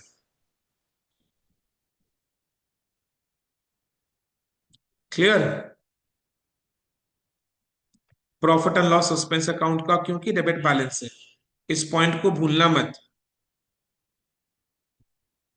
इसको भूलते स्टूडेंट, ये भी one of the common mistake है। कि profit and loss expense account का तो ट्रीटमेंट कर दिया, कैपिटल अकाउंट में आ गया वो, बट इसको बैलेंस शीट में रखना भूल गए एसेट के साइड में। डेबिट बैलेंस है तो बैलेंस शीट के एसेट के साइड में आएगा। ये एसेट है नहीं, क्योंकि डेबिट बैलेंस है तो बैलेंस शीट के एसेट के साइड में। फिक्टिशियस एसेट है ये, इसका नाम का खाली एसेट के साइड में आ रही है, हकीकत में ये एसेट नहीं है। ठीक है, तो इसको भी लोग, स्टूडेंट्स भूल जाते हैं, तो उनका बैलेंस शीट मैच नहीं करता है, वही एग्जाम में फिर पैनिक। तो इसको याद रखना। इसलिए डेथ देखने में छोटा चैप्टर है, बट बहुत ही टेक्निकल चैप्टर है, बिकॉज उसमें कई सारे मिस्टेक्स पॉसिबल होते हैं। And definitely X executors account में जब पूरा ट्रांसफर कर दिया है, so now the business is liable to pay to the X executors, तो बैलेंस शीट की लाइबिलिटीज के साइड में एक्स एग्जीक्यूटर्स भी दिखाई देगा। ठीक है, तो दो मिस्टेक, बोलो, दो कॉमन मिस्टेक इस क्वेश्चन में हमने समझा कि एग्जामिनर्स, सॉरी, एग्जामिनीज यानी स्टूडेंट्स कर सकते हैं। क्या है वो? एक कार वाला था कि गुडविल कैलकुलेट करने के लिए प्रॉफिट को तो करेक्ट कर दिया, बैलेंस शीट में भी मोटा कार दिखा दिया, बट इसका इफेक्ट रीवैल्यूएशन अकाउंट में डालना भूल गया, तो इसका इफेक्ट कैपिटल अकाउंट में गया नहीं, बिकॉज प्रॉफिट इंक्रीज हुआ था तो कैपिटल में क्रेडिट होना चाहिए था। तो ये मिस्टेक कर देते हैं, रीवैल्यूएशन अकाउंट में लेना भूल जाते हैं, सोचते हैं हमने प्रॉफिट को करेक्ट कर दिया, बैलेंस शीट में से दिखा दिया, तो हमारा दो जगह इफेक्ट देना हो गया, तो हमारा काम बन गया। बट जो प्रॉफिट को आपने करेक्ट किया है वो तो गुडविल कैलकुलेट करने के लिए यूज होगा, उसका तो अकाउंटिंग में कोई इफेक्ट नहीं है ना। तो अकाउंट्स में दो जगह इफेक्ट देना है, एक है मोटा कार अकाउंट को डेबिट, दूसरा पीएनएल एडजस्टमेंट अकाउंट को डेबिट या रिवैल्यूएशन अकाउंट को क्रेडिट। एक है मोटा कार अकाउंट को डेबिट, दूसरा पीएनएल एडजस्टमेंट अकाउंट को क्रेडिट या रिवैल्यूएशन अकाउंट को क्रेडिट। एंड दूसरा मिस्टेक ये पीएलएन सस्पेंस वाला चीज। ठीक है, क्लियर है? इलस्ट्रेशन वन वो इसमें बोला है कि अपने को गुडविल कैलकुलेट करना है, Z Z share in the profits of the firm, ये 9 महीने का रीवैल्यूएशन अकाउंट बनाना है, पार्टनर्स कैपिटल अकाउंट बनाना है एंड बैलेंस शीट बनाना है।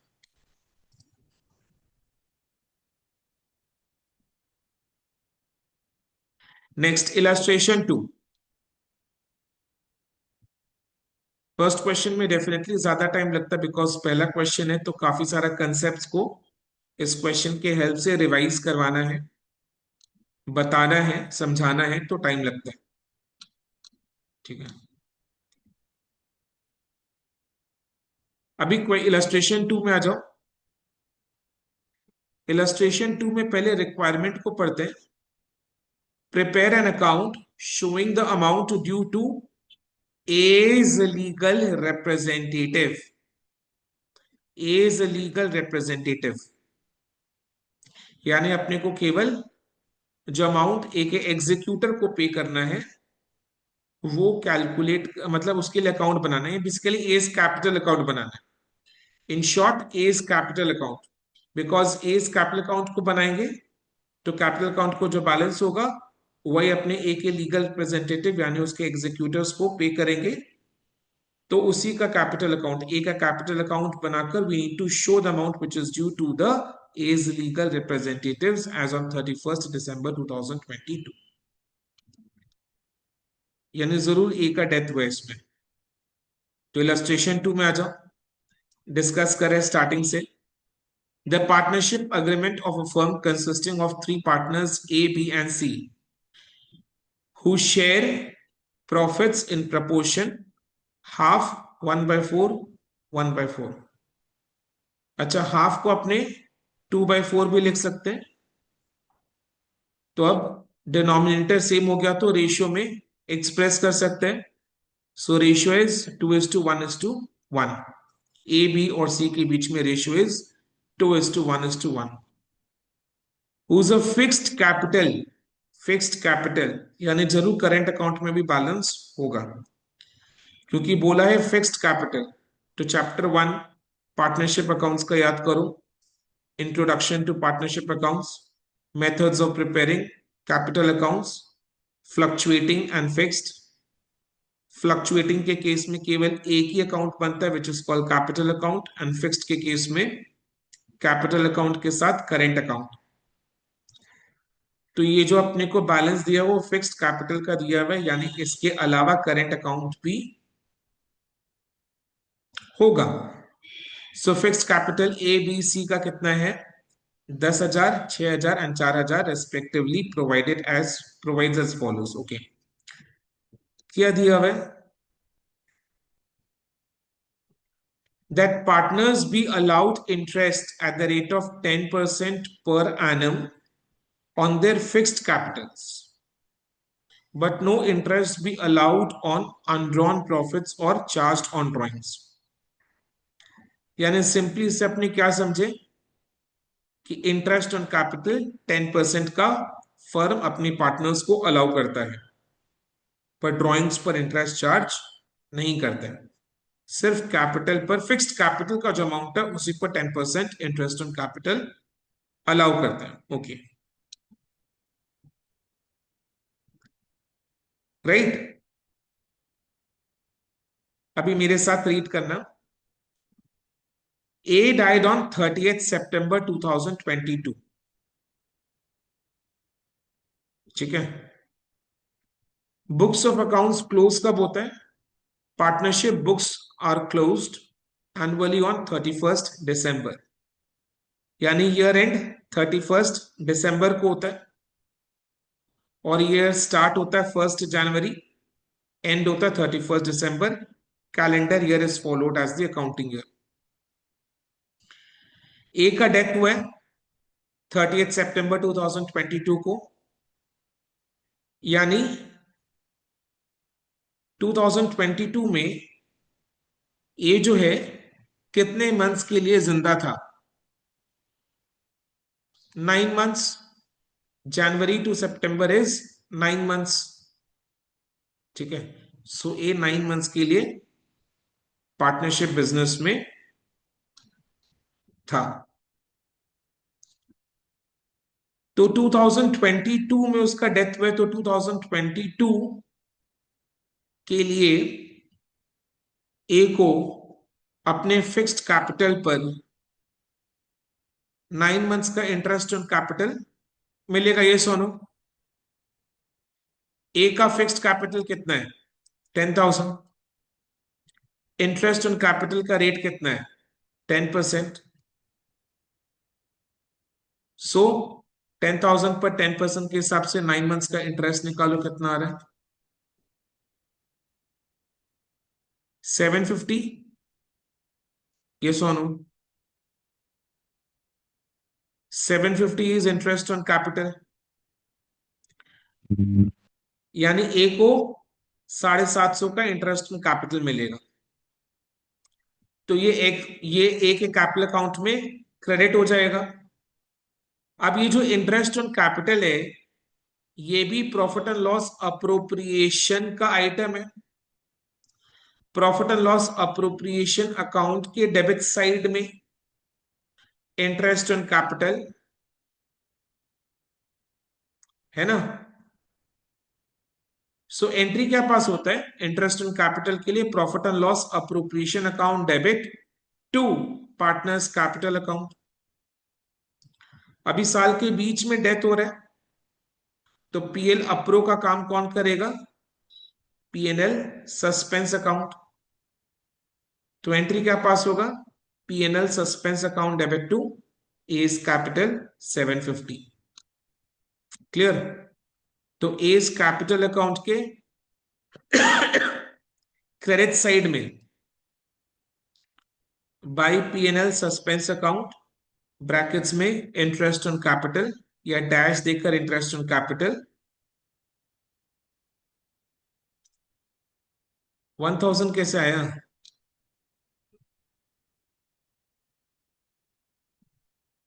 कोई कैलकुलेशन मिस्टेक।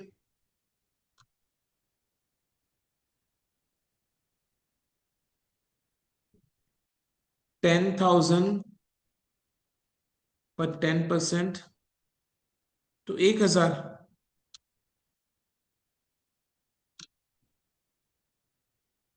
उसका 9 मंथ्स का इंटरेस्ट इज हाउ मच? 750 ना? ये सोनू,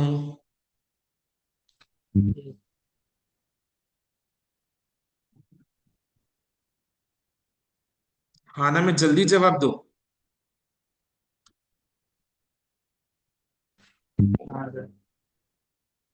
पता नहीं, इसको एक बार सर्कल करके रख रहे हैं। हाँ, इसको एक बार सर्कल करके रख रहे हैं, देखते हैं आगे कुछ बोला है तो शायद उससे अपने को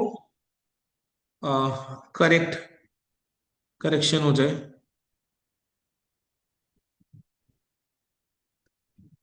अच्छा, ये रहा। Upon the death of a partner he is to be credited with his share of profit, interest on capitals, etc., calculated upon 31st December following his death। मतलब क्या समझे अपने को? यानी इसमें अपने को प्रपोर्शनेट कैलकुलेशन नहीं करना है, टाइम फैक्टर के अकॉर्डिंग कैलकुलेशन नहीं करना है। फुल ईयर का इंटरेस्ट, फुल ईयर का share of profit deceased partner को, डिसीज पार्टनर के कैपिटल अकाउंट में क्रेडिट हो जाएगा। क्या बोले? Upon death of a partner he is to be credited, यानी डिसीज पार्टनर कैपिटल अकाउंट को अपन क्रेडिट करेंगे with his share of profit.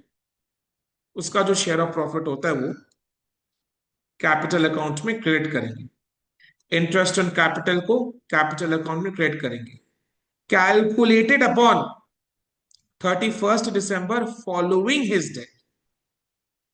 इसका डेथ कब हुआ था? 30th September।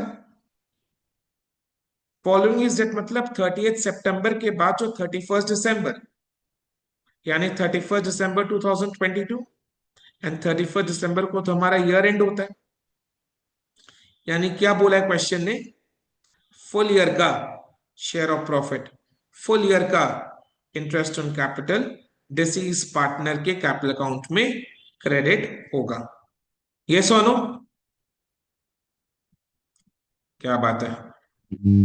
थोड़ा Yes. सा रहम दिल का है रे, कि नहीं डिसीज पार्टनर है तो भाई पूरे साल का उसको दे दो, प्रपोर्शनेट कैलकुलेशन मत करो। अच्छा, ये लाइन अगर हम, ये लाइन जब हम रीड नहीं किए थे, ये लाइन जब हम रीड नहीं किए थे तो हमने क्या किया था? प्रपोर्शनेट कैलकुलेशन किया था टाइम पीरियड का, टाइम पीरियड के अकॉर्डिंग। सो 9 महीने का इंटरेस्ट क्रेडिट किया था, तो जनरली वैसे ही करना है। बट ये लाइन रीड करने के बाद पता चला कि पूरे साल का इंटरेस्ट देना है डिसीज पार्टनर को। ये इनके बीच का टर्म्स एंड कंडीशंस है, अग्रीमेंट बताता है, अग्रीमेंट, पार्टनरशिप अग्रीमेंट। ओके, तो ठीक है, चलो अब इसका सर्कल को हटा देते हैं। क्लियर? Okay, next. सो ये हो गया, ये 9/12 नहीं होगा, सिंपली 10,000 का 10%, 1,000। Next, that upon the death of a partner, the goodwill of the firm be valued at 2 years purchase of the average net profits। 2 years purchase of the average net profit, यानी goodwill is equal to 2 into average profits। Average profit कितने साल का लेना है? For the 3 years, 3 साल के average profit का into 2। फिर से पढ़ रहे हैं, 2 years purchase of the average net profits after charging interest on capital, यानी प्रॉफिट में से इंटरेस्ट ऑन कैपिटल का अमाउंट को माइनस करने के बाद जो प्रॉफिट आ रहा है उसका एवरेज लेना है। चार्जिंग मतलब इंटरेस्ट ऑन कैपिटल को माइनस करने के बाद। For the 3 years to 31st December, ये 3 साल, फॉर द 3 years, ये 3 साल कब तक, ये 3 साल कब तक, to 31st December preceding the death of a partner, preceding the death of a partner, for the 3 years to 31st December preceding the death of the partner. Death of the partner हुआ है 30th September 2022. तो preceding the death of the partner यानी 2021,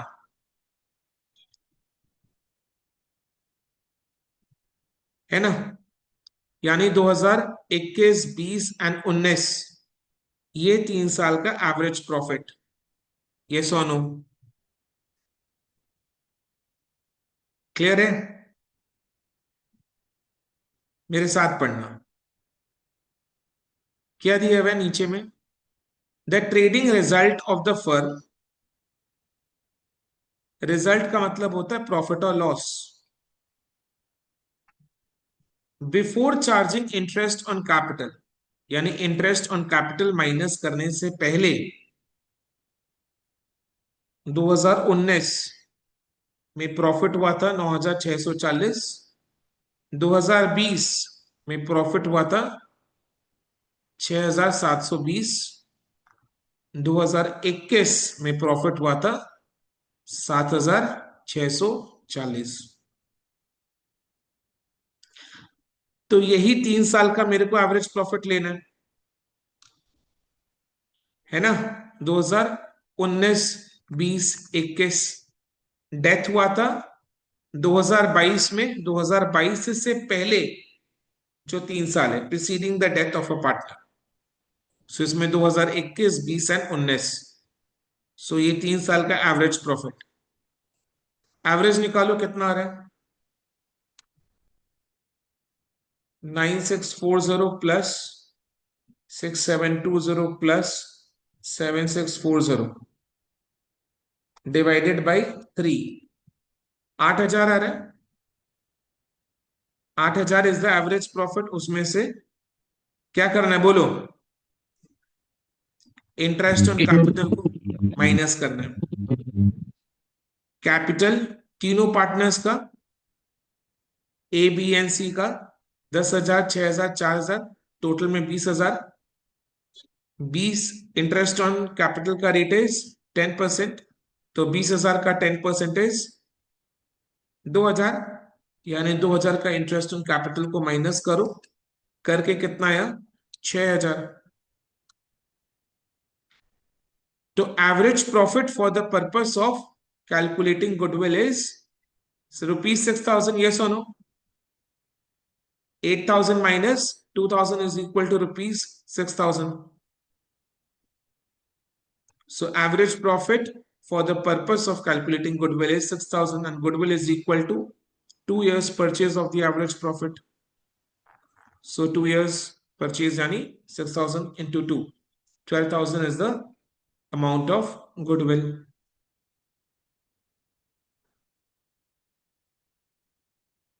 Clear? इसमें बोलो continuing partners, goodwill का accounting treatment discuss करें। Continuing partners कौन है, बी एंड सी। क्या कंटिन्यूइंग पार्टनर्स का share of profit after the death, यानी न्यू पीएसआर दिया हुआ है, आंसर इज नो। तो in this sum also, in this sum also the old PSR is the new PSR, which is also the gaining ratio. B and C के बीच में relative ratio 1/4, 1/4 यानी 1:1 था। So B और C के बीच में NPSR will be 1:1, gaining ratio will be 1:1। Clear है ये Sonu? Goodwill of the firm 12,000 का निकाले। इसमें ए का share is 2/4। 12,000 into 2/4 how much? 6,000। 12,000 into 2/4 is 6,000। Accounting treatment बताओ। Through capital adjustment, B and C is capital account debit to A is capital account 6,000, है ना? तो ए इज कैपिटल अकाउंट के credit side में by B and C is capital account 6,000। अपने को केवल ए is capital account ही बनाना है। और ये 6,000 बी और सी कैसे कॉम्पनसेट करेंगे? In their gaining ratio which is 1:1, यानी 3,000 3,000। तो एंट्री के पास होगा B's capital account debit 3,000, C is capital account debit 3,000 to A is capital account 6,000। Okay, तो चलो कुछ बोलो।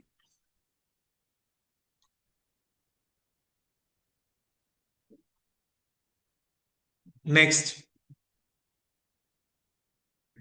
अभी सी वाला इज वेरी वेरी इंपॉर्टेंट। हाँ, इसको बहुत अच्छी से समझना है। क्या हो रहा है? That an insurance policy of rupees at 10,000 each, 10,000 each, to be taken in individual names of each partner, यानी हर एक पार्टनर के नाम पर अलग अलग इंश्योरेंस पॉलिसी निकाला हुआ है, जिसका पॉलिसी वैल्यू कितना है? 10,000। ये सोनो, the premium is to be charged against the profits of the firm, यानी जो प्रीमियम है इज टू बी चार्ज्ड, मतलब क्या? चार्ज्ड का मतलब क्या होता है? Treated as an expense. Charge का सिंपल एक ही मीनिंग है, treated as an expense against the profits of the firm.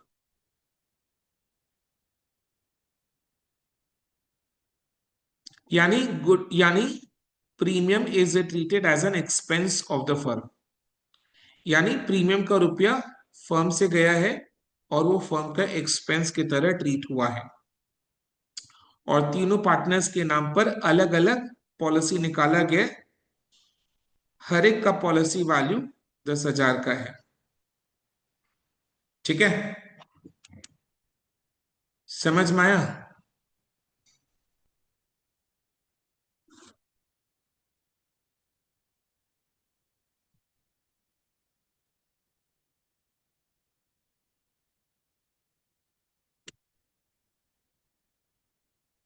सो तीन पार्टनर्स है,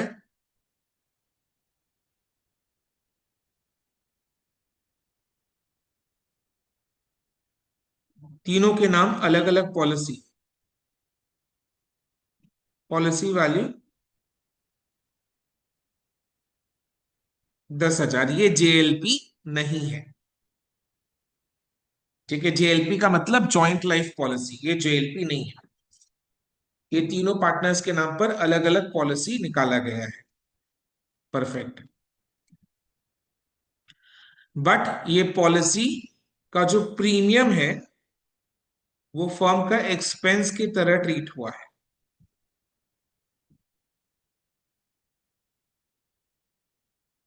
charged against the profits of the firm. Firm से उसका पैसा गया और वो फर्म का एक्सपेंस की तरह ट्रीट हुआ। ठीक है, लाइफ पॉलिसी है। लाइफ पॉलिसी मैच्योर कब होता है? डेथ के केस में या टर्म एक्सपायर के केस में। अभी इधर में पार्टनर ए का डेथ हो रहा है, पार्टनर ए का डेथ हो जा रहा है, तो पार्टनर ए के नाम पर जो पॉलिसी है 10,000 का, वो हो जाएगा मैच्योर। मैच्योर हो गया, यानी इसका पूरा जो अमाउंट है 10,000, ये मिलेगा इंश्योरेंस कंपनी से। मेरे को आप बताओ, ये 10,000 किसको मिलेगा? सिर्फ ए को मिलेगा, या इसका रुपया फर्म के अकाउंट में आएगा? फर्म के बैंक अकाउंट में आएगा या ए के पर्सनल बैंक अकाउंट में आएगा? हाँ, चैट बॉक्स में लिखो, चैट बॉक्स में लिखो। फॉर्म में सर, फॉर्म के अकाउंट। करेक्ट, फर्म के अकाउंट में, क्योंकि इसका प्रीमियम पेमेंट किसने किया था? फर्म ने। तभी तो ये फर्म के बुक्स में एज एन एक्सपेंस ट्रीट हुआ। तो ये पॉलिसी का भुगतान किसने भरा? किसने इसका प्रीमियम को भोगा? फर्म ने भोगा। तो जो भोगेगा वो फल खाएगा। तो ये 10,000 का जो रुपया है, ये बिजनेस के बैंक अकाउंट में आ जाएगा। Bank asset increase debit. और इसको कौन बांट लेगा? इसका पाती किसको मिलेगा? सिर्फ ए को, नो सर, या तीनों पार्टनर्स को? तीनों। तीनों पार्टनर्स को। क्यों? क्योंकि ये फॉर्म। फर्म का एक्सपेंस है, तो प्रीमियम जो था वो फर्म का एक्सपेंस, तो फर्म का प्रॉफिट को कम किया। फर्म का प्रॉफिट कम हुआ तो तीनों पार्टनर्स का शेयर कम हुआ था। जब जब प्रीमियम का पेमेंट हुआ, वो फर्म का एक्सपेंस की तरह ट्रीट हुआ, जिससे फर्म का प्रॉफिट कम होते गया, कम हुआ, और हर एक पार्टनर को, हर एक पार्टनर का शेयर ऑफ प्रॉफिट भी कम हुआ। तो अल्टीमेटली इसका भुगतान, हर एक पॉलिसी के प्रीमियम का भुगतान तीनों पार्टनर्स ने किया है, फर्म ने किया है। हर एक पॉलिसी, तीन पॉलिसी, ए बी सी, तीनों पॉलिसी का भुगतान, प्रीमियम का भुगतान फर्म ने किया है, यानी अल्टीमेटली तीनों पार्टनर्स ने किया है। तो कोई भी पॉलिसी मैच्योर होता है तो उसका शेयर तीनों पार्टनर्स लेंगे। समझ में आया ना?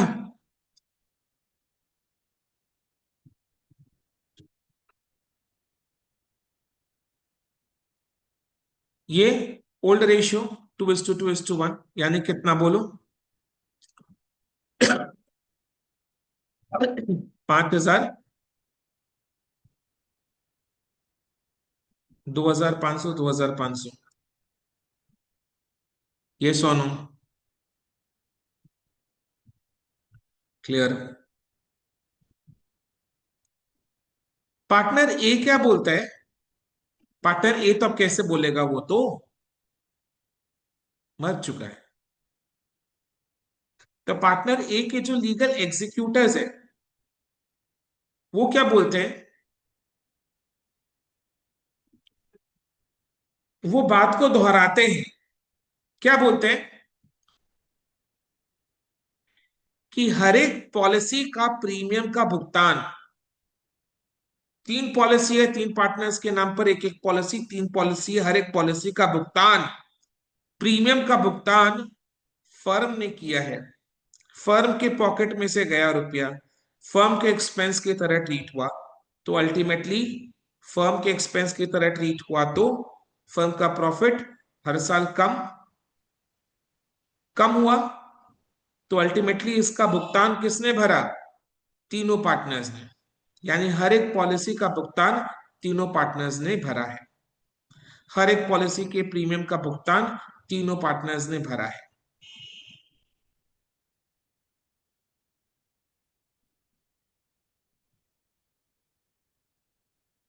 तो ए का पॉलिसी जब मैच्योर हुआ तो पॉलिसी अमाउंट 10,000 फर्म के बैंक अकाउंट में आया, जो कि आपने तीनों पार्टनर्स के बीच में बांट दिया, यानी तीनों पार्टनर्स के कैपिटल अकाउंट को आपने इंक्रीज, क्रेडिट कर दिया इनके प्रॉफिट शेयरिंग के हिसाब से।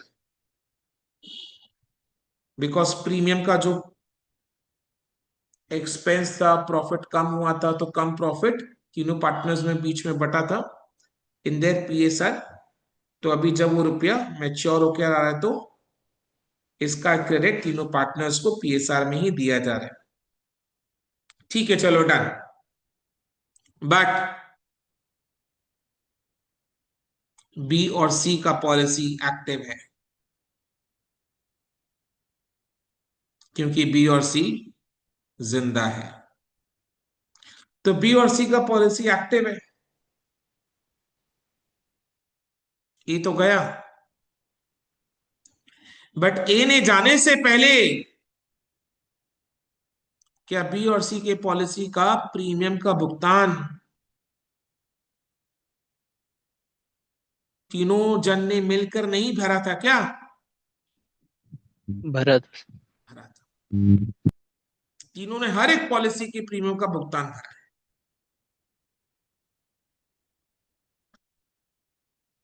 तो ए का लीगल एग्जीक्यूटर क्या बोलता है कि बी और सी का पॉलिसी एक्टिव है, क्योंकि दोनों जिंदा है। तो आज के डेट में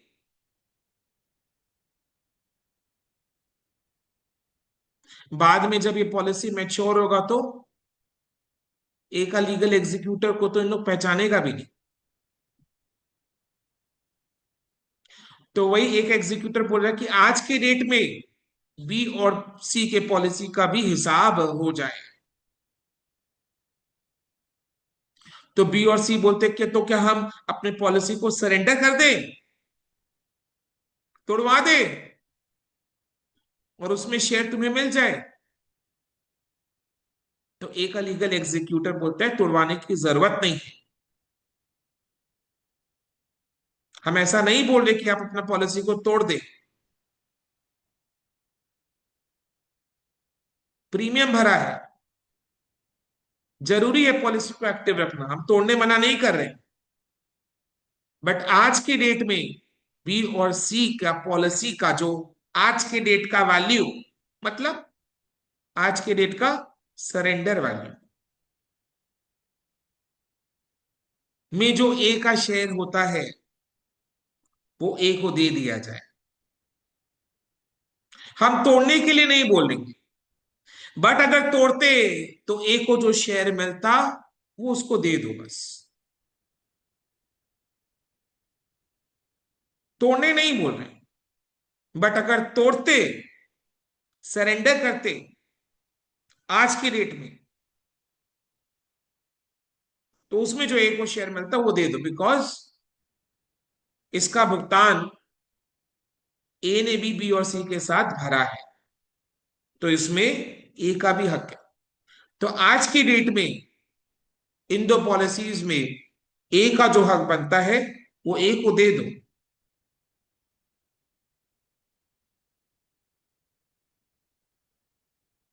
तो बी और सी गए एग्जीक्यूटर्स के साथ इंश्योरेंस कंपनी में और जाकर पता कि बताओ ये पॉलिसीज का आज का डेट का सरेंडर वैल्यू क्या है।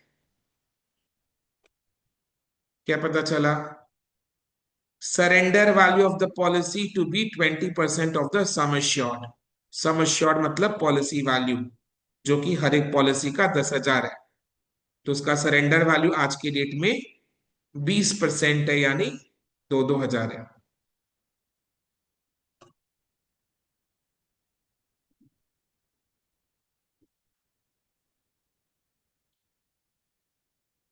तो बी का पॉलिसी का सरेंडर वैल्यू 2,000, सी का 2,000, कुल मिलाकर 4,000। ये 4,000 का जो सरेंडर वैल्यू है उसमें ए को जो उसका शेयर होता है कितना? 2/4, उसको दे दो, ए को दे दो प्लीज। ठीक है, कौन देगा? जो जिंदा है वही देगा, बी और सी देगा। ये 2000 को देना है, तो एज कैपिटल अकाउंट क्रेडिट 2000 से, कॉरस्पॉन्डिंग डेबिट क्या करें?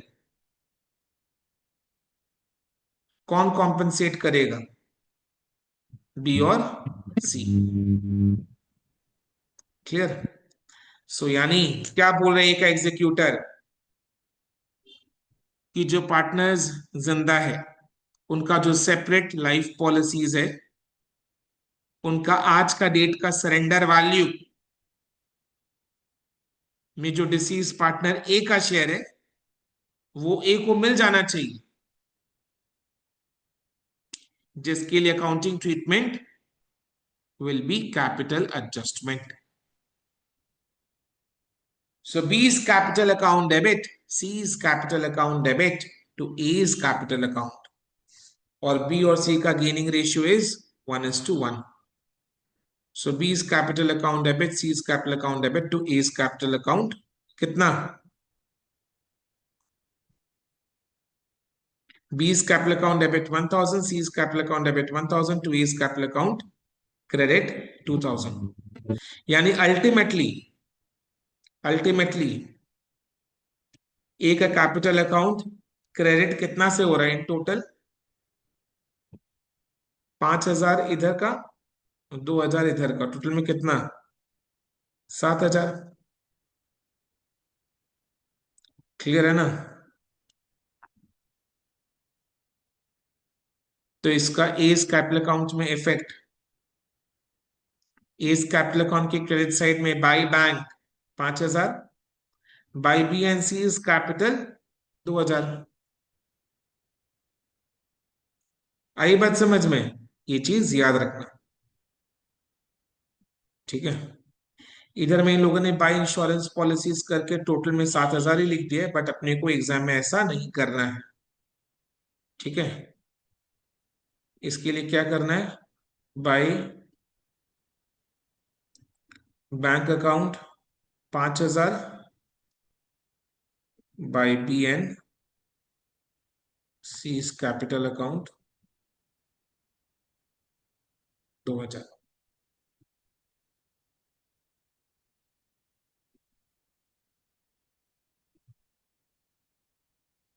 क्लियर है?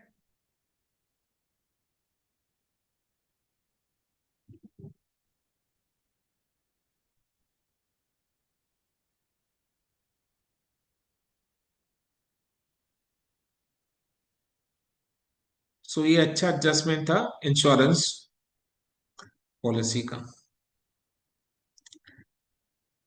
देन डी में देखो, इंटरेस्ट ऑन कैपिटल का तो हमने कर लिया। Share of profit, deceased partner को उसका शेयर ऑफ प्रॉफिट भी देंगे। डिसीज पार्टनर का डेथ हुआ 2022 में, तो 2022 का जो शेयर ऑफ प्रॉफिट होता है वो देंगे। क्या लिखा हुआ है? फुल ईयर का शेयर ऑफ प्रॉफिट देंगे, इसमें 9/12 नहीं कर रहे हैं। तो जो शेयर ऑफ प्रॉफिट अपने देंगे उसमें भी 9/12 नहीं करना है। पूरे साल का प्रॉफिट का शेयर, पूरे साल के प्रॉफिट में जो शेयर होता है वो एज इट इज पूरा दे देंगे, 9/12 नहीं करना है। क्लियर है? तो शेयर ऑफ प्रॉफिट कौन से ईयर में डेथ हुआ? 2022। अपने को 2022 का प्रॉफिट दिया हुआ है 2022 का, कितना दिया हुआ है? 3670। मेरे को बताओ, 3670 को ही डिस्ट्रीब्यूट कर दे या फिर इसके साथ कुछ करना है? याद करो, profit and loss appropriation account में शेयर ऑफ प्रॉफिट बांटने से पहले हमेशा हम इंटरेस्ट ऑन कैपिटल का एडजस्टमेंट करते थे। Yes, less. पीएल अप्रोच जब भी बनाया है शेयर ऑफ प्रॉफिट का काम लास्ट में किया है, उसके पहले interest on capital, interest on drawings, partners remuneration, partners commission, ये सब। तो अभी तो इसमें इंटरेस्ट ऑन कैपिटल का ही एडजस्टमेंट करने के लिए बोला, तो वही करेंगे। इंटरेस्ट ऑन कैपिटल कितना निकाला था बोलो, तीनों पार्टनर्स का। टोटल कैपिटल 20,000 है, 20,000 का 10% 2,000। ये 2022 के पूरे साल का प्रॉफिट है, profit of the firm. Firm का प्रॉफिट 2022 का 3,670। उसमें तीनों पार्टनर्स का टोटल इंटरेस्ट ऑन कैपिटल को माइनस करो, करके डिस्ट्रीब्यूटेबल प्रॉफिट आ रहा है 1670। 1670 में ए का share 2/4, which is coming to 835। Clear है? तो इसके लिए एंट्री पास हो जाएगा, profit and loss suspense account debit to A's capital account. Profit and loss suspense account debit to A's capital account. तो ए इज ए कैपिटल अकाउंट के credit side में by profit and loss suspense account 835। तो देखो इधर में by profit and loss suspense account किया, dash interest on capital, dash share of profit.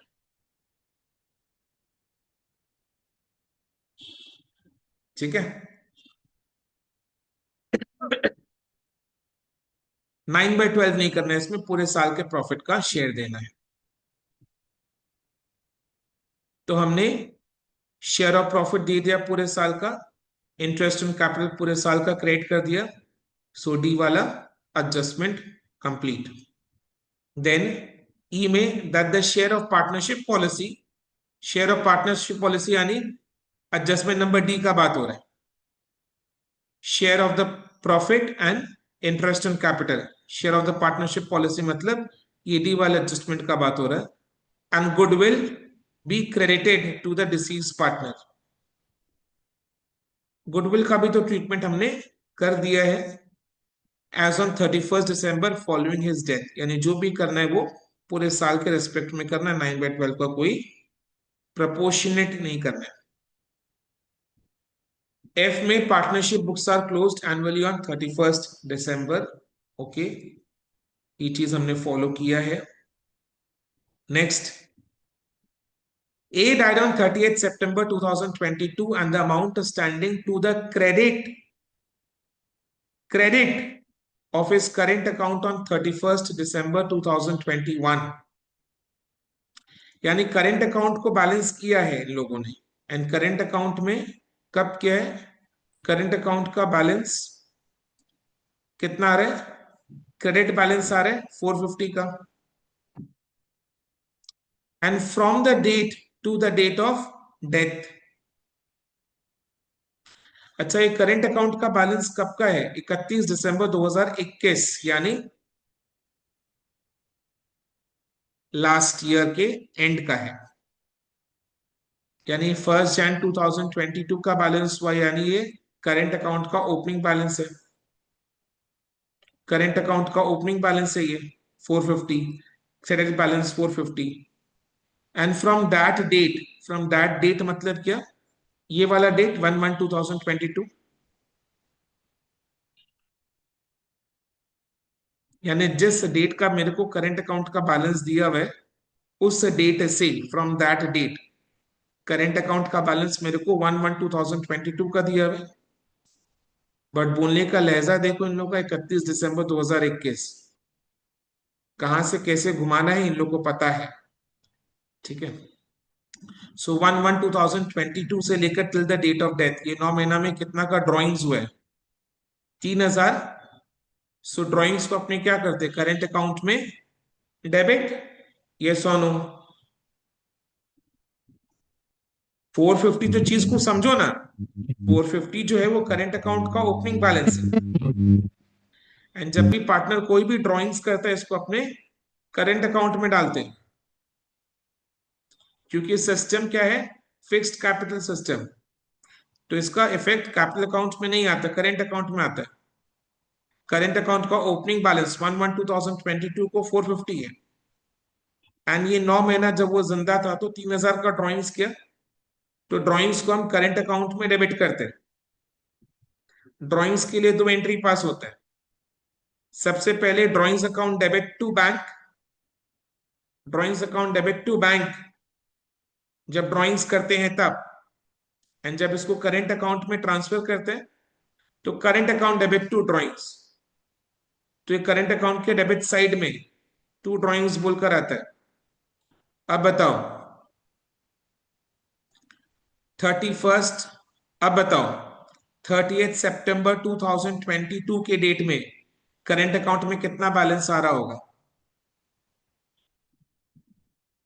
Current account का opening balance 450 है, ये 9 महीना till the date of death 3000 का ड्रॉइंग्स का, जो कि करंट अकाउंट के डेबिट साइड में टू ड्रॉइंग्स 3000 का आएगा ना। On the date of death current account का बैलेंस कितना? 2550।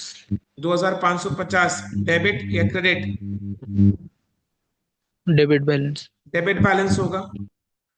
तो पार्टनर का डेथ हो चुका है तो हम करंट अकाउंट को भी क्लोज करेंगे, करंट अकाउंट को भी क्लोज करेंगे। तो करंट अकाउंट का जो डेबिट बैलेंस है वो डिसीज पार्टनर्स के कैपिटल अकाउंट के डेबिट साइड में डाल देंगे।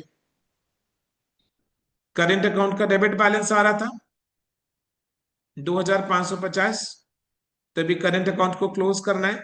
तो करंट अकाउंट को क्रेडिट, डेबिट कौन सा अकाउंट? As capital account. इससे क्या कर रहे हैं हम? करंट अकाउंट को क्लोज कर रहे हैं by transfer to A's capital account. तो A's capital account debit to A's current account 2550।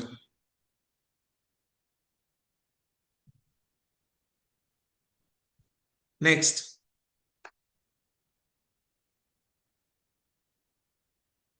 an unrecorded liability of rupees 2000 was discovered on 30th September 2022. Unrecorded liability यानी लाइबिलिटी कभी रिकॉर्ड ही नहीं हुआ, बुक्स में था ही नहीं है। It was decided to record it and be immediately paid off. अचानक से 2000 का लाइबिलिटी दिखाई पड़ा तो उसको अब रिकॉर्ड करके एंड पेमेंट भी कर देना। ये सोनो, तो ये बेसिकली क्या है? एक रीवैल्यूएशन लॉस है। Unrecorded liability is a revaluation loss. Books में अचानक से 2000 का लाइबिलिटी अराइज हो चुका है, revaluation account debit to liability account. तो उसको बुक्स में रिकॉर्ड कैसे करेंगे? Revaluation account debit to liability account. immediately paid off liability account debit to bank. It was decided to record it revaluation account debit or profit and loss adjustment account debit to liability account and immediately paid off liability account debit to bank.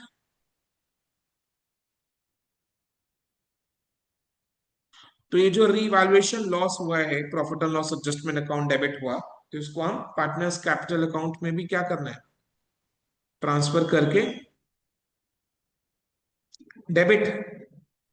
ये सोनो, revaluation loss 2000 का, profit and loss account, profit and loss adjustment account या revaluation account जो भी आपको debit हुआ 2000 से, revaluation loss, losses को अपने प्रॉफिट लॉसेस को अपने कैपिटल अकाउंट में डेबिट करते हैं। सिर्फ अपने को ए का कैपिटल अकाउंट बनाना है, तो इसमें ए का शेयर इज 2/4, 2000 का 2/4 इज 1000। तो ए इस कैपिटल अकाउंट के डेबिट साइड में to profit and loss adjustment account 1000।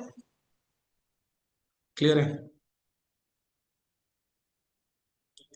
और नेक्स्ट अपने को प्रॉफिट का फिगर्स दिया हुआ जिसको हमने गुडविल कैलकुलेशन करने के लिए यूज किया, एंड डिसीज पार्टनर को करेंट ईयर के प्रॉफिट में शेयर दिया।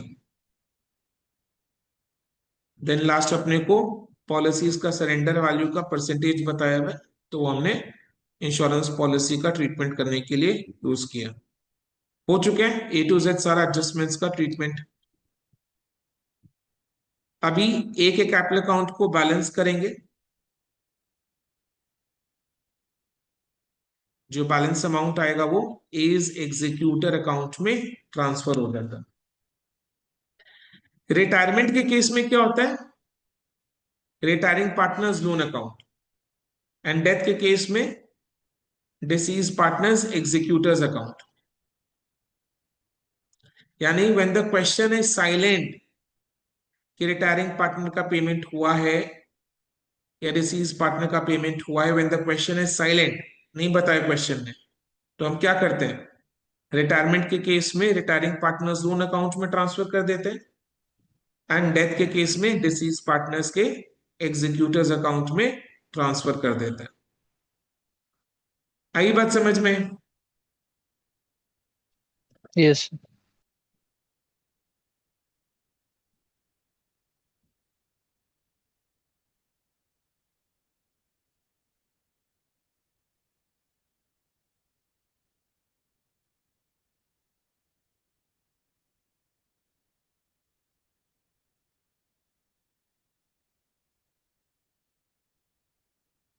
क्लियर है?